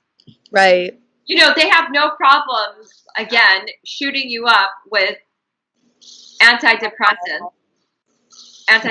Haldol was the sedative before they locked me in isolation, but they would just over medicate with so many different, pill medicines, and you'd have to go and get your pills in front of staff members. They were in one of those little paper pill cups, and you would, put them in your mouth, drink them, and then you would have to, stick your tongue out and show that you had swallowed them in front of staff. You had to take them. It's like you were forced to take your meds. What if you didn't do it? What if you were caught? I don't know. That's the thing, is I never did that. And I've heard, when Paris Hilton came out with her documentary, she hid her meds and she got thrown in isolation. So I just was like, hey, after getting thrown in isolation that one time, I was like, I'm so scared. I don't want to get thrown in isolation again. Or tackled Again. I never got tackled again after that when I was in Provo, but I did go to isolation one more time. Oh. They walked me into isolation and put me in there for the day. But I wasn't tackled that time. I was just walked into isolation. Walked into isolation, and for what? Well, this was I was, when it came to religion at the time, I had prayed to God for years to save me out of these places, and my prayer didn't get answered. And so I had a very hard time. And don't get me wrong. I think, for some people, religion is very, very important. I'm not downing religion at all, okay? But for me at the time, because I was so broken inside, I was such a broken individual, I felt like God has not been there for me. I've prayed and prayed for him to save me. And I didn't really know at the time that that's not always how things work. You know what I mean? I just thought that, if you pray to God, miracles happen, right? Because I was a kid.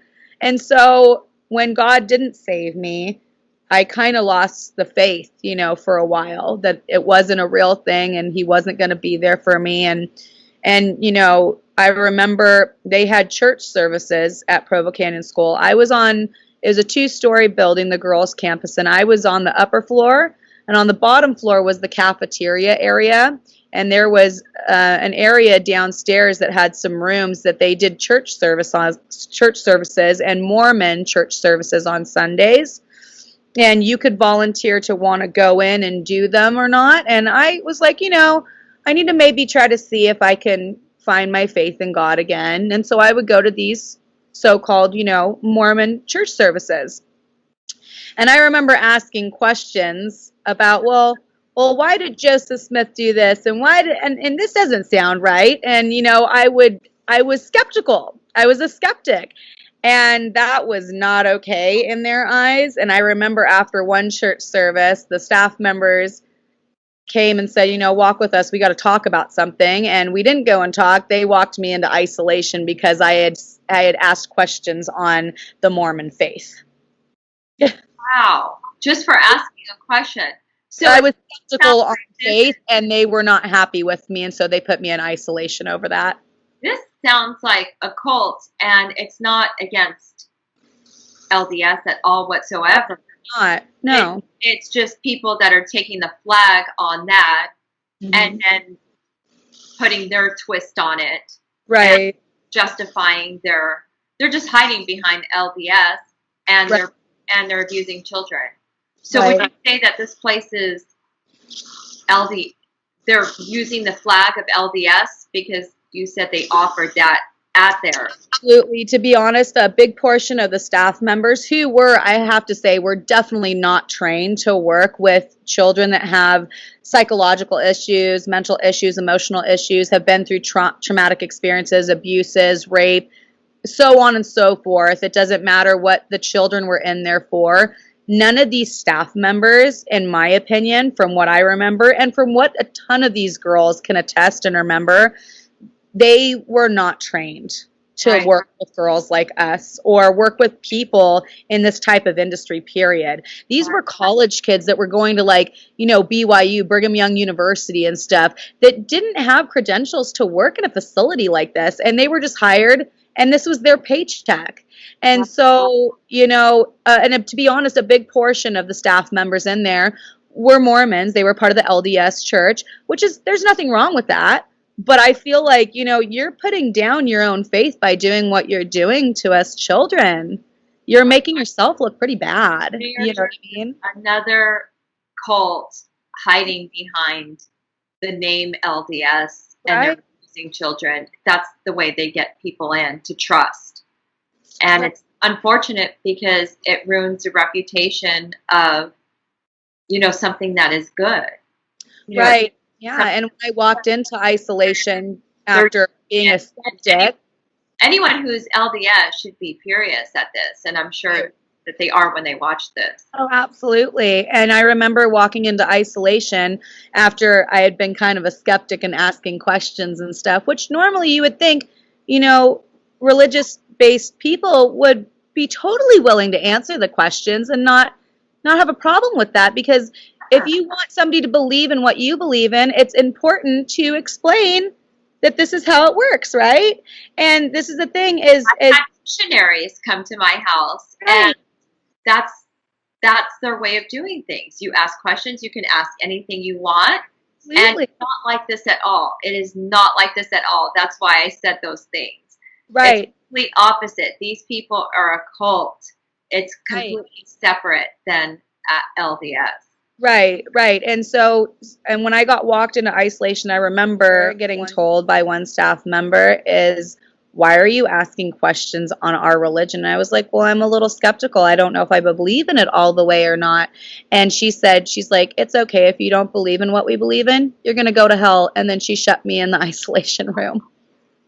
Oh my God, that's awful. Completely opposite. And that's awful. The opposite from other Mormons that I've met. I've met very, very nice, loving Mormons. That was not I'm sorry, but that was not a Mormon. That was not a religious person. You know what I mean? That was evil, in my opinion, to say that to somebody. Provo School Camp of the demonic realm. I mean, it really is.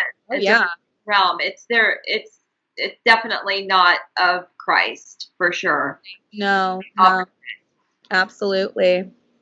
I agree with you. And so that's awful. So that's how you were thrown into isolation? That was the second time. Wow. Yeah. That's terrible. Yeah. To do that to a child and then say you're going to hell. Right. So you're abused spiritually. Now you're being abused spiritually and physically and emotionally. Right. And I was a little confused too because, I got thrown into isolation the first time when I had gotten drugged and actually slammed to the ground and everything. And then they kept me on investment after that. But this time around, it was like they were just sending me in there to have like a quick day's punishment to think about my sins or something. You know what I mean? To think about what I had done wrong. I never got put on investment again. It was like they put me in the isolation room for hours and then brought me out and said, did you learn your lesson? And then let me go back to my normal area at that point. But it was weird, and it was not right. And it was straight. The investment's kind of like a hierarchy level. And then you would be, not only would you suffer in isolation, but now you're demoted into investment. I just want to make this clear for the audience so they understand this world, okay? This is a whole new world. I want the audience to get into this world so they can feel it and we can close this place down. Right. Because if you can feel it and you can feel what Rachael and other children have been through at this place, then you'll have a heart to help us close it down. Right. And take action. So that's what we want to do. How long were you in isolation the second time around? I mean, they didn't have a clock in there, so I'm just going off of what I think in my head. I remember I went to the Sunday school and I didn't get out, and the sun was starting to go down. So I had to have been in there for at least 5 to 6 hours, at least. Wow. Yeah. They just locked you in, closed the door, and that was the end of it. And that's the end of it. Happened to these poor kids, and no one's checking in on them. So once again, more neglect. What did you see? What did you witness while you were there with other children? So I have watched girls get slammed down to the ground. I've watched girls get dial 9 called on them, slammed down to the ground, slammed into walls, had all of their, limbs spread out, restrained. I've watched girls get their pants pulled down and get shot up in their buttocks with, Haldol as well, and then, taken to the isolation room. I have watched staff members constantly make fun of girls, say rude things. We had to stand in military-like lines whenever we went down to school. They only called us by our number or our last name. We weren't known by our first names. At the time, I'm Rachael Davey now, but I was Rachael Howard back then. And so my name was, they would either call me by Howard or they'd say 327. And that's how that's who we were. So That's awful. that was more military-like because, my dad is in the military and they do use last names in the military. But, I mean, shoot, military gets treated better than we got treated at Provo. That's awful. Minimum and maximum security prison is more of a picnic than these lockdown facilities. And everything was locked. I'm going to be honest, everything was locked. State isn't regulating and doing their job.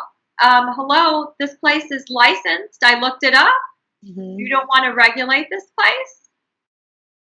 So it really scares me because we've been fighting to provide oversight in these places and pass a bill to make everything state regulated, right?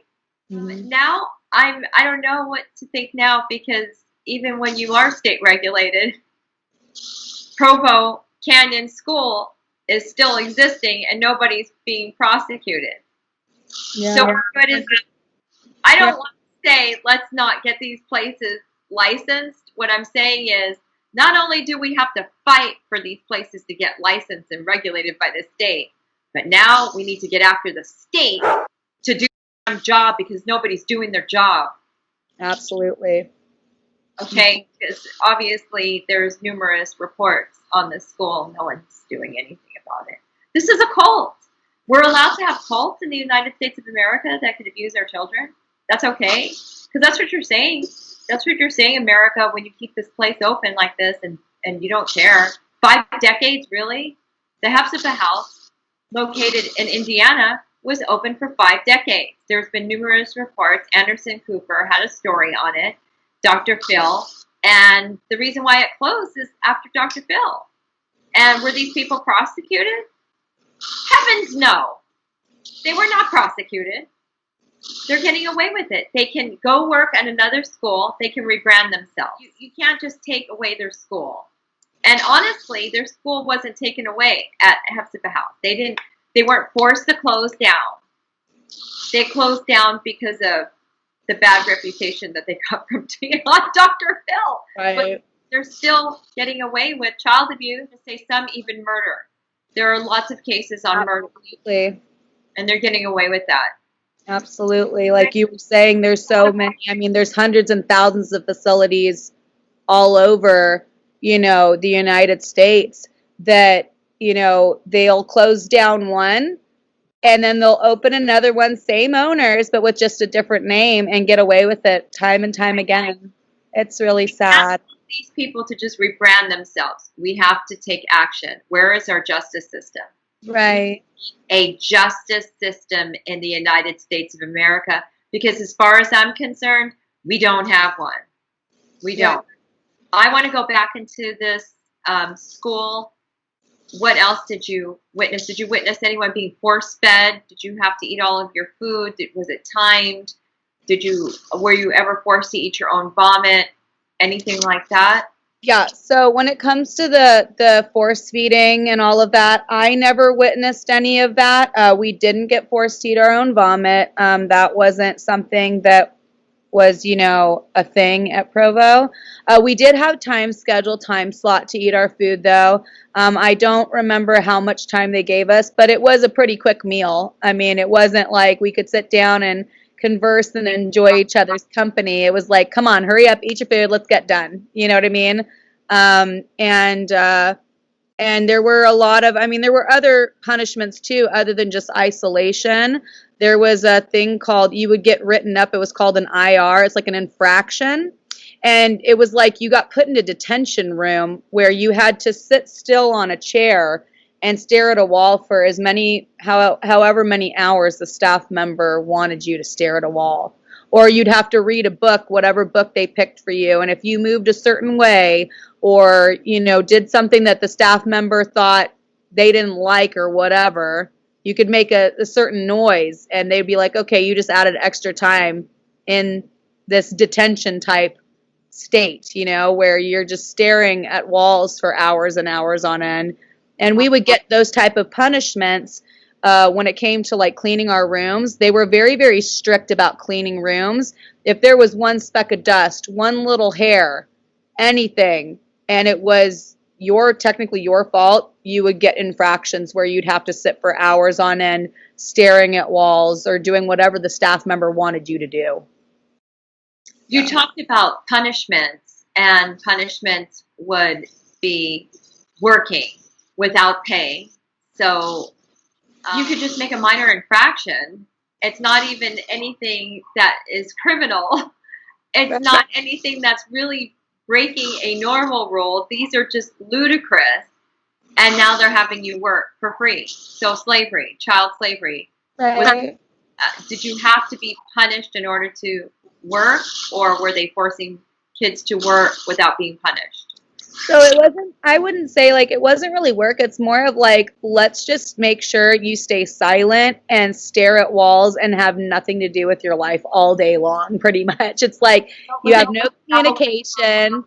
It's more like an isolating type feeling. I feel like they really focused on in Provo Canyon School on just being very like they wanted to break us down and make us feel just so isolated, you know, just super isolated.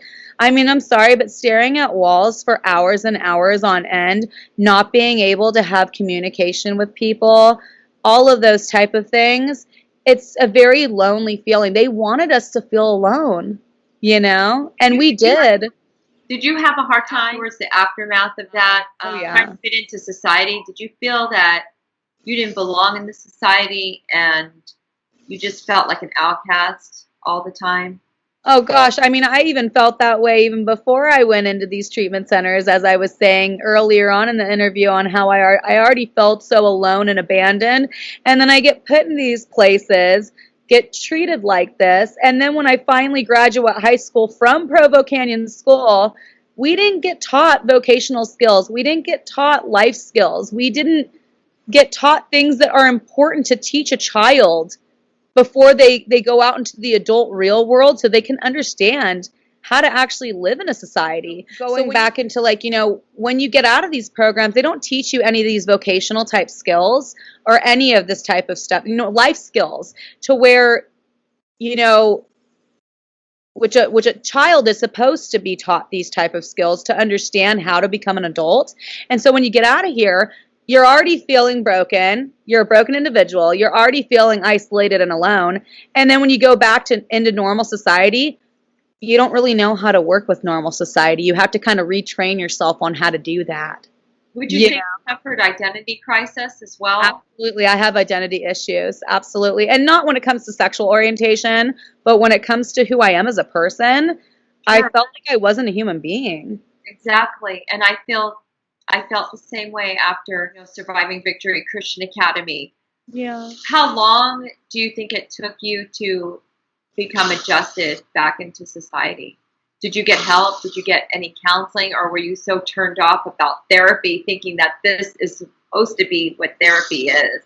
Right. Well, we can go a little bit in real quick about my therapist, like, because I told you that he had told me, and I told you just a little bit about him, but I mean, he was evil. I mean, he went and said all these psychologically abusing things to me that I was the one to blame for my rape, like I had said before, that, you know, I was a horrible, evil person. I mean, he would just say these mean, hateful things to me, and then when it came to where I was actually able to talk to my parents finally, he told me, if you say anything to your parents about whatever goes on here, don't worry, there'll be strict punishment. And I knew what that meant, that they would throw me into isolation again. I didn't want that, so I shut up.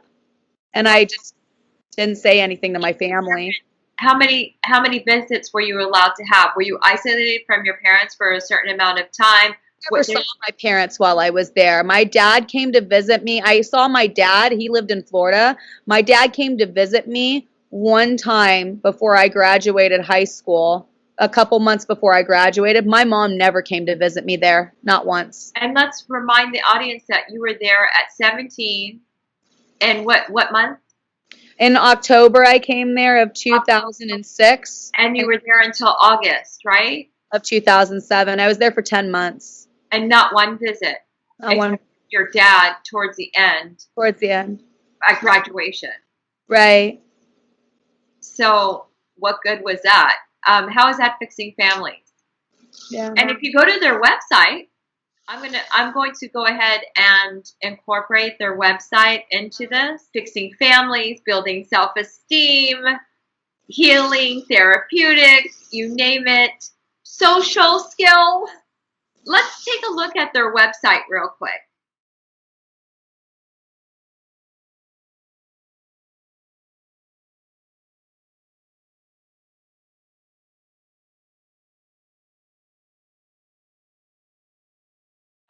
What do you think about their website? Oh, I've looked at their website and I am like, how dare them? It's just 100% false. It's 100% a lie what they're saying to these parents. And you know what? I know there's a lot of survivors that have resentments against their parents sending them to these places. For a long time, I did too. And then I realized more and more as more and more survivors are coming out, we're starting to realize our parents were 100%, a lot of them were 100% manipulated. Maybe not all, but there's a lot of survivors that had parents that were manipulated into thinking that their children were going to get cared for and had no clue that their children were getting abused in these places at all. Had no clue. Let me ask you a question. If you, as a parent, because you're a parent, let's say your child is now a teenager, you're having some struggles. Right. What would you do as a parent if you had struggles with your teenager? Would you just ship them off to one of these places? Absolutely. Absolutely friggin' not. I never, ever would I ever ship my child off to one of these treatment facilities. You can read a lot of pretty things anywhere. It doesn't mean behind closed doors that they're really pretty. They're actually evil and they're abusive. And they literally, you go in one way to these places and then you come out completely a different person. And most of the time, not in a good way, you know, sadly. I agree. And there are many survivors that commit suicide. Maybe they get involved in sex trafficking or substance abuse just so they can cope with the aftermath. And it's really sad. Yeah. One of my girlfriends at the school back in 2017, she killed herself. She jumped off of a bridge. Oh. She was at Provo Canyon School. Oh, it took years and years before she committed suicide, but I think, you know, she went to 2 different facilities, and I won't say her name because I want to be respectful, obviously, but, you know, we were friends at the facility, and she took her life. I think that she was dealing with a lot of demons from these facilities, and she couldn't handle it anymore, and she took her life, you know? And like I said before, these people just slapped on LDS to make it pretty. Right. It's not pretty, it's demonic. And how dare they use something that's supposed to be good. Right. And hide behind that to abuse children. And that's exactly what they did. Yeah. And I want Christians to really pay attention to this and realize that this is not an attack on Christianity. This is an attack on monsters that abuse children. Absolutely. And you should be 2, 3 times, 5 times as irate because they're taking what is supposed to be good and twisting it to be demonic. And absolutely. Like I said earlier, I was explaining earlier that, you know, when it comes to, I made it clear that I don't think that religion is bad. I want to make that very clear that I don't think it's bad. Sadly, the people that use religion in a way to abuse people, that's what's bad. Exactly. And that's what we're going after. In a lot of these treatment centers, that's what's happening. And Provo Canyon was one of them. I feel personally, I felt attacked by the fact that I was just wanting to ask some questions, you know? Sad because those questions could have been answered by somebody who is an actual LDS person, and it's sad because they're leading people astray. Right. No matter what denomination. It Right. could be Independent Fundamental Baptist, it could be LDS, it could be whatever. Mm-hmm. It doesn't matter. You're leading people astray when you abuse. Yeah. Is there anything that you would like to talk about? I was going to get into anything from the place that you want to talk about or address that we didn't address. So pretty much I addressed a lot of it, but I do have to say, 3 years of my life, even in Family Life Center and in Provo Canyon, I have no pictures from these places. There's so many survivors that are coming out that have pictures from these places. I never was given pictures when I left these places. I know with Family Life Center, I kind of left on a home visit, so I didn't get a lot of my stuff back, which is understandable maybe. But when it came to Provo Canyon School, I graduated high school from there. The only picture I have is my graduation photo, and my mom has it in her house. And I wish I had the photo to show you even over camera. You could see in my eyes how sad I looked. You know what I mean? That I was trying to put on a smile for my cap and gown picture, and it was so hard to actually smile in that picture because I was so broken. And there was no pictures. And when I graduated the school, they had packed my bag and everything for me. I went down to the area where we graduated, which was outside of the campuses. It was in like a barn-like building that was actually really nice looking, that we graduated in. And then I got in my parents' car and drove away, and I started looking through all my bags, and I realized that they kept my grandma's letter.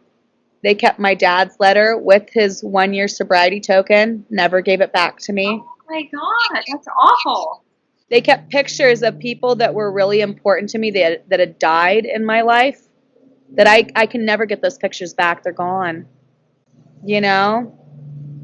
That's what they did. So, yeah, it's, It sounds like Provo Canyon School just took everything. Like, it just took I'm talking for me as a person, they broke me. But for all the other survivors that were in here, they know how I feel as well. And they're coming out and they're speaking out. And I think it's amazing that we're finally able to not be silenced anymore, that we can have a voice now. But also, we need to give these kids that are still stuck in these places a voice, because they don't have any. They have no rights. They have none. Right. Children are supposed to have certain rights. Guess what? When you're put in these places, you have not one right. Not one. I have a question for you. Did you report this when you got out? No, to be honest, I didn't. I was really scared to report it, and I think it's because of the psychological torture that we went through about being called worthless and no one's going to believe you and whatever. You can say it, but then we're going to tell them that you're manipulative and no one's going to believe you. My therapist told me that multiple times. Go ahead, tell your parents whatever you want. I'll let them know how much of a liar you are, and then you'll be punished. So I was so scared that if I went out and reported something, I was so scared because I was already in a state of being traumatized. I was scared I was going to get sent back somewhere, or somewhere like an adult facility that would do the same type of stuff to adults. Like, I was just so scared of ever being locked away again that I would shut up. I shut up. Yeah. You almost have them playing in your head, so you don't just leave the school. The school follows you. Right. It did for a long time, but then, I got pregnant at 19. I got pregnant actually I got pregnant literally like a couple weeks before I turned 20. So I had been out, I had graduated high school and been out of Provo Canyon for almost a couple years, at that point. And that's when I realized that was my turning point of saying, I'm going to have a baby in 9 months.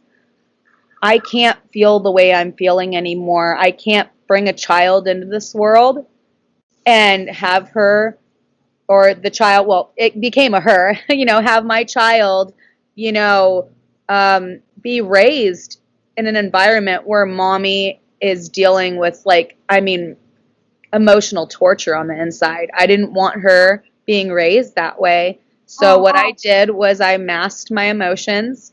I shut them off. And I've shut them off for a really long time.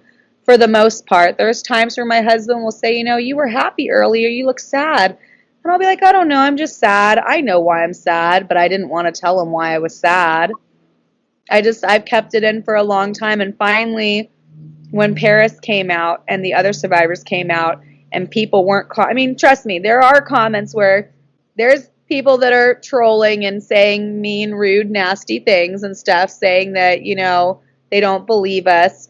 But there's so many people that are supporting us that feels so validating, where it's like, we're finally believed, we're finally being heard, and we're not manipulative, we're not being called liars anymore. I mean, we are, but there's so much support on the positive side as well. Rides the negative. Absolutely. It's very empowering what's going on with these movements, and I'm very happy about it. There is power with numbers. Absolutely. And I feel the same way. I feel a lot more strong. I feel that I have more of a voice. And a lot of times people will say, well, how come these survivors are just coming out now? Why did they wait so long? Because there's more power in numbers. Because we didn't feel like we had that voice before. Because when someone else speaks out, it inspires us to do the same. Right. And not only that, it's like, that's not how trauma works though either. Because trauma, sometimes you can mask trauma for years and years and years, and then all of a sudden something comes up where you get triggered, and then it kind of just kind of punches you right in the face. You know what I mean? And then you feel all these emotions that you haven't felt in so many years. Like you said, people are like, well, why haven't they come out for so many years? Well, because that's not how trauma works. And people have to realize that as well, that trauma can ball itself away inside of you for a long time. And finally, it eventually will come out in one way, shape, or form.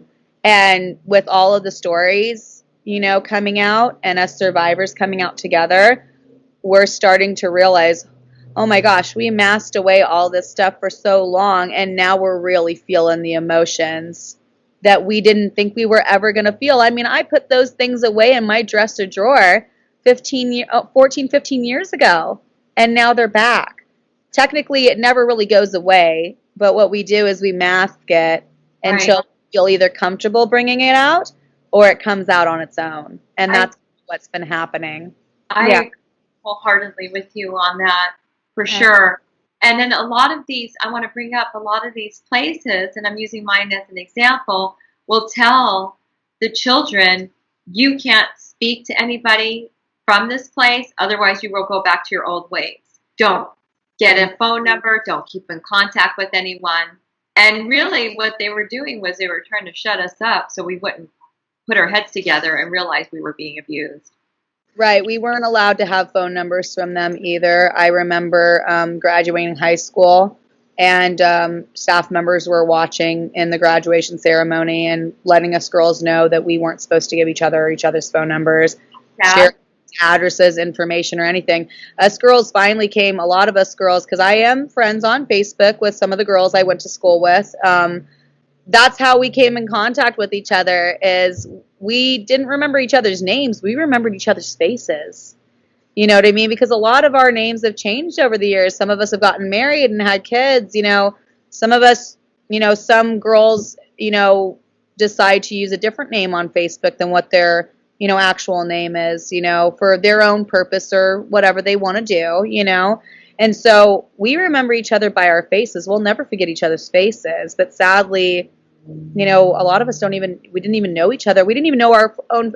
A lot of people probably didn't even know my first name, because I know I didn't know a lot of girls' first names, Right, you were just a number. We're just a number, or our last name was called. We knew each other either by last name or by number. A lot of us didn't even know each other's first names. It's Yeah. So it Well, I'm glad that you reconnected. I'm glad that you felt empowered, and I'm so happy that you felt brave enough to come on my show, Pieces of Victory. Absolutely. Share with the world what happened to you in a lockdown facility, abusing children and still abusing children to this day. So Right. let's close down. Let's take action. Let's Absolutely. take as Americans. You know, we have so much freedom. Why not use that freedom for the greater good and help children? Absolutely.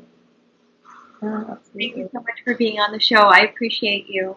Yeah, I appreciate you too. I see you, Survivor. I really do. You know what I mean? I see you and I see everyone else, and I'm so grateful for what we're doing to try to, help people heal. We have to go through this healing journey as much as we can together, So what we got to do. We got to heal. So thank you so much for having me on your show. I really appreciate you. Oh, thank you so much for being here. I appreciate you, Rachael.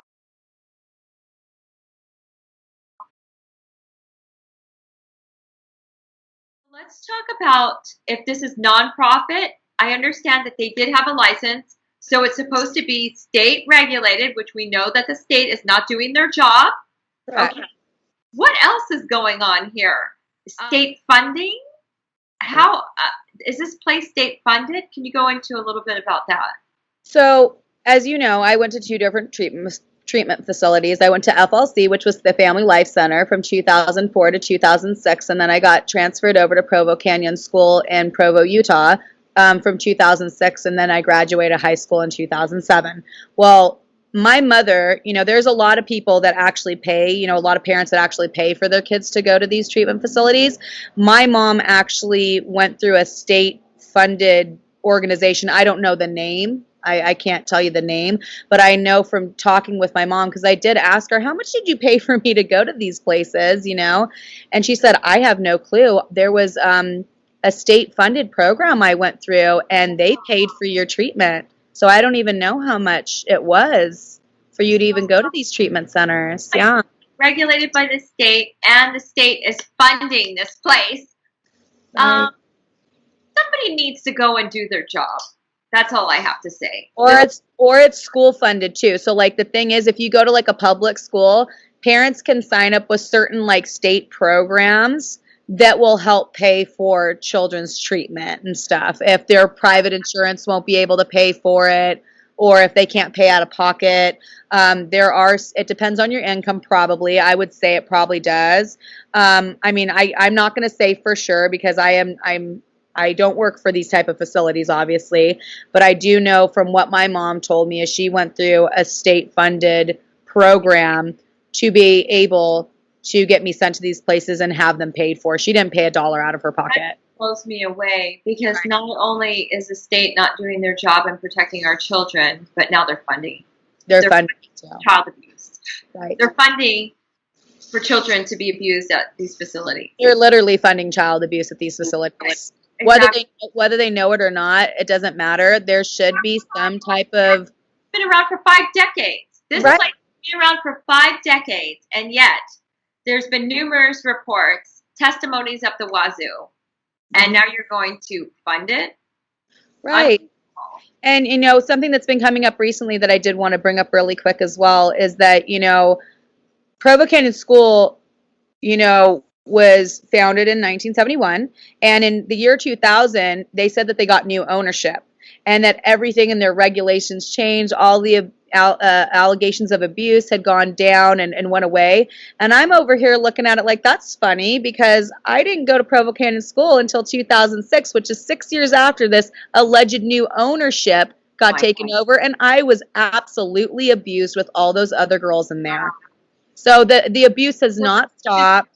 With you on that. So the abuse has not stopped. No. It doesn't matter if somebody buys them out, takes over. There's a rebranding. It's the same thing over and over and over again. Right. The same type of methods. Absolutely. They need to be prosecuted. They right. really do.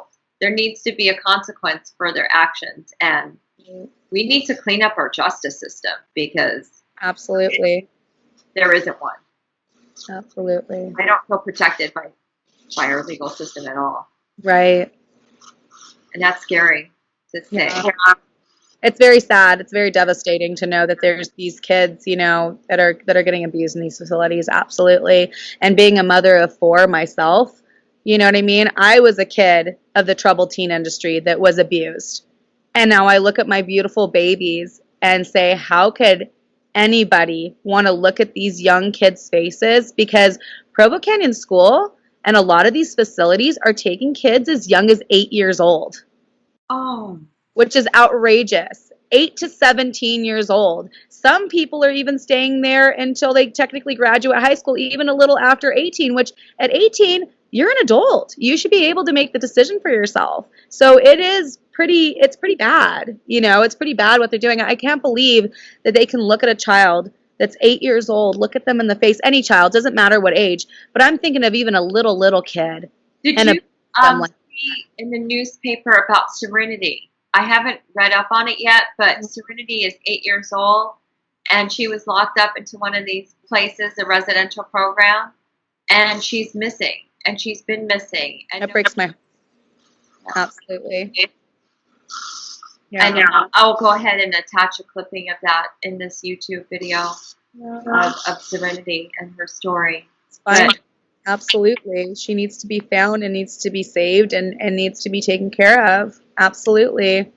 I think there's a lot of things that are dark that are going on here, because why is it that we can't feel protected by our government? Why isn't anyone being prosecuted? I mean, this is bigger than what we think, and it's scary. Absolutely. And I think the public needs to be aware of it. Absolutely. Because there is power with numbers, and we as a nation, I don't feel like things are getting done, and we as people, as a nation, should be able to do something. Absolutely. I totally agree 100%. Thank you so much again for going into detail of this and sharing your story. Absolutely. Absolutely. Thank you so much, Rachael, for coming on the show and being brave enough to share your story on Pieces of Victory. If you are a parent and there is a 1% chance that this could happen to your child, why would you even take that risk? My name is Janine Miller, and you are watching Pieces of Victory.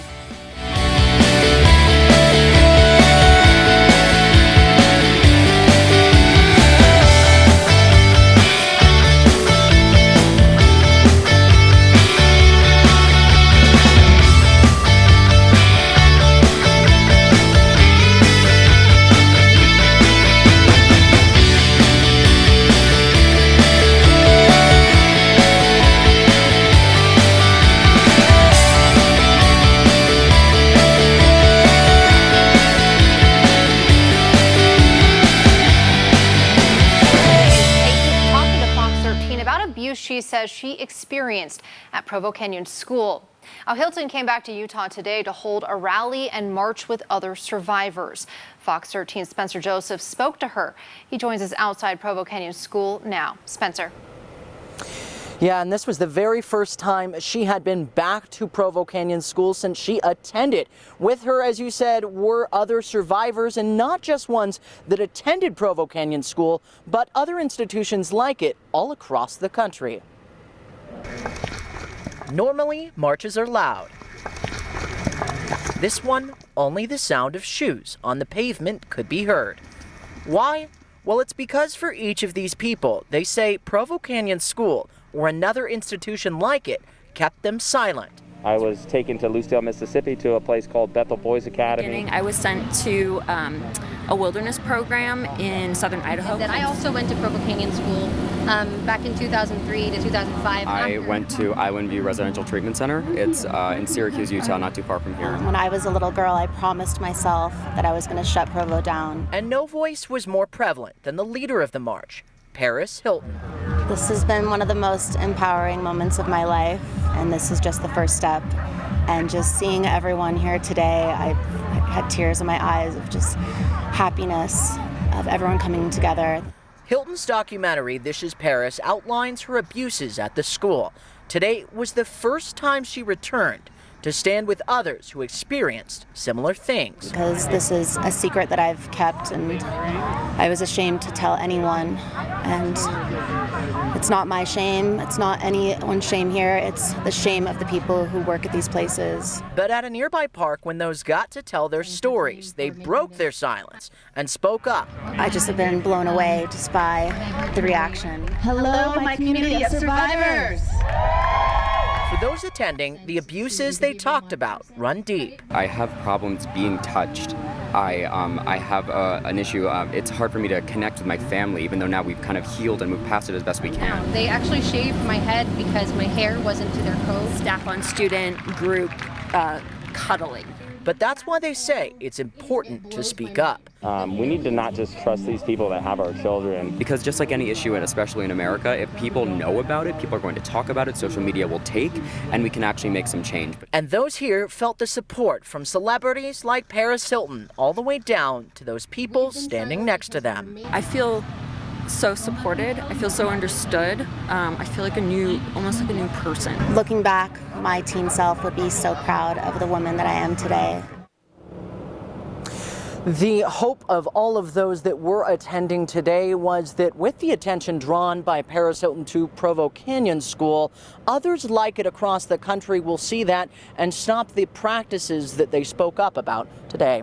Live in Provo, Spencer Joseph, Fox 13 News. It's now been 4 days since 9-year-old Serenity Denard walked away from the Black Hills Home Society. On Tuesday night, authorities moved the search from a rescue to a recovery effort. The Pennington County Sheriff's Office says if Serenity has been outside this entire time, it's unlikely she survived. However, they have not ruled out the possibility that she could still be alive in a warm shelter or was picked up by someone. Kettleland's Sarah McDonald was on scene today. More than 100 people helped in the search for Serenity Denard on Tuesday. But now, only people from the Pennington County Sheriff's Office remain in the area. We still have deputies up there. We still are manning our command post. But as far as ground search people that are back in the woods, we don't have them folks right now doing that. We suspended that at approximately 4 or 5 o'clock yesterday. The Sheriff's Office says it's still trying to figure out all the details of what happened the morning Serenity disappeared. We have 5 investigators that are assigned to this, that this is all they're doing, is working every lead, every possibility. Again, they continue to interview staff and other children in the home and family and neighbors or anybody that might have possibly been on that road. This map shows the areas that have been searched.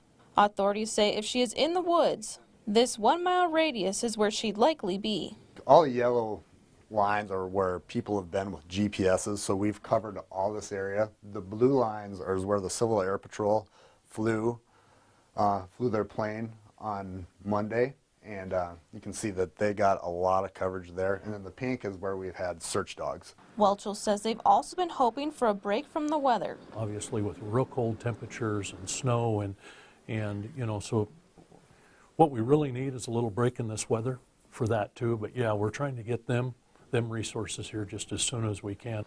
In the Black Hills, Sarah McDonald, Kettleland News. Specialized canines from eastern South Dakota and Colorado have been requested, but the Sheriff's Office is not sure when they will be able to come out. If you've seen Serenity or have any information about where she is, you are asked to call the Pennington County Sheriff's Office.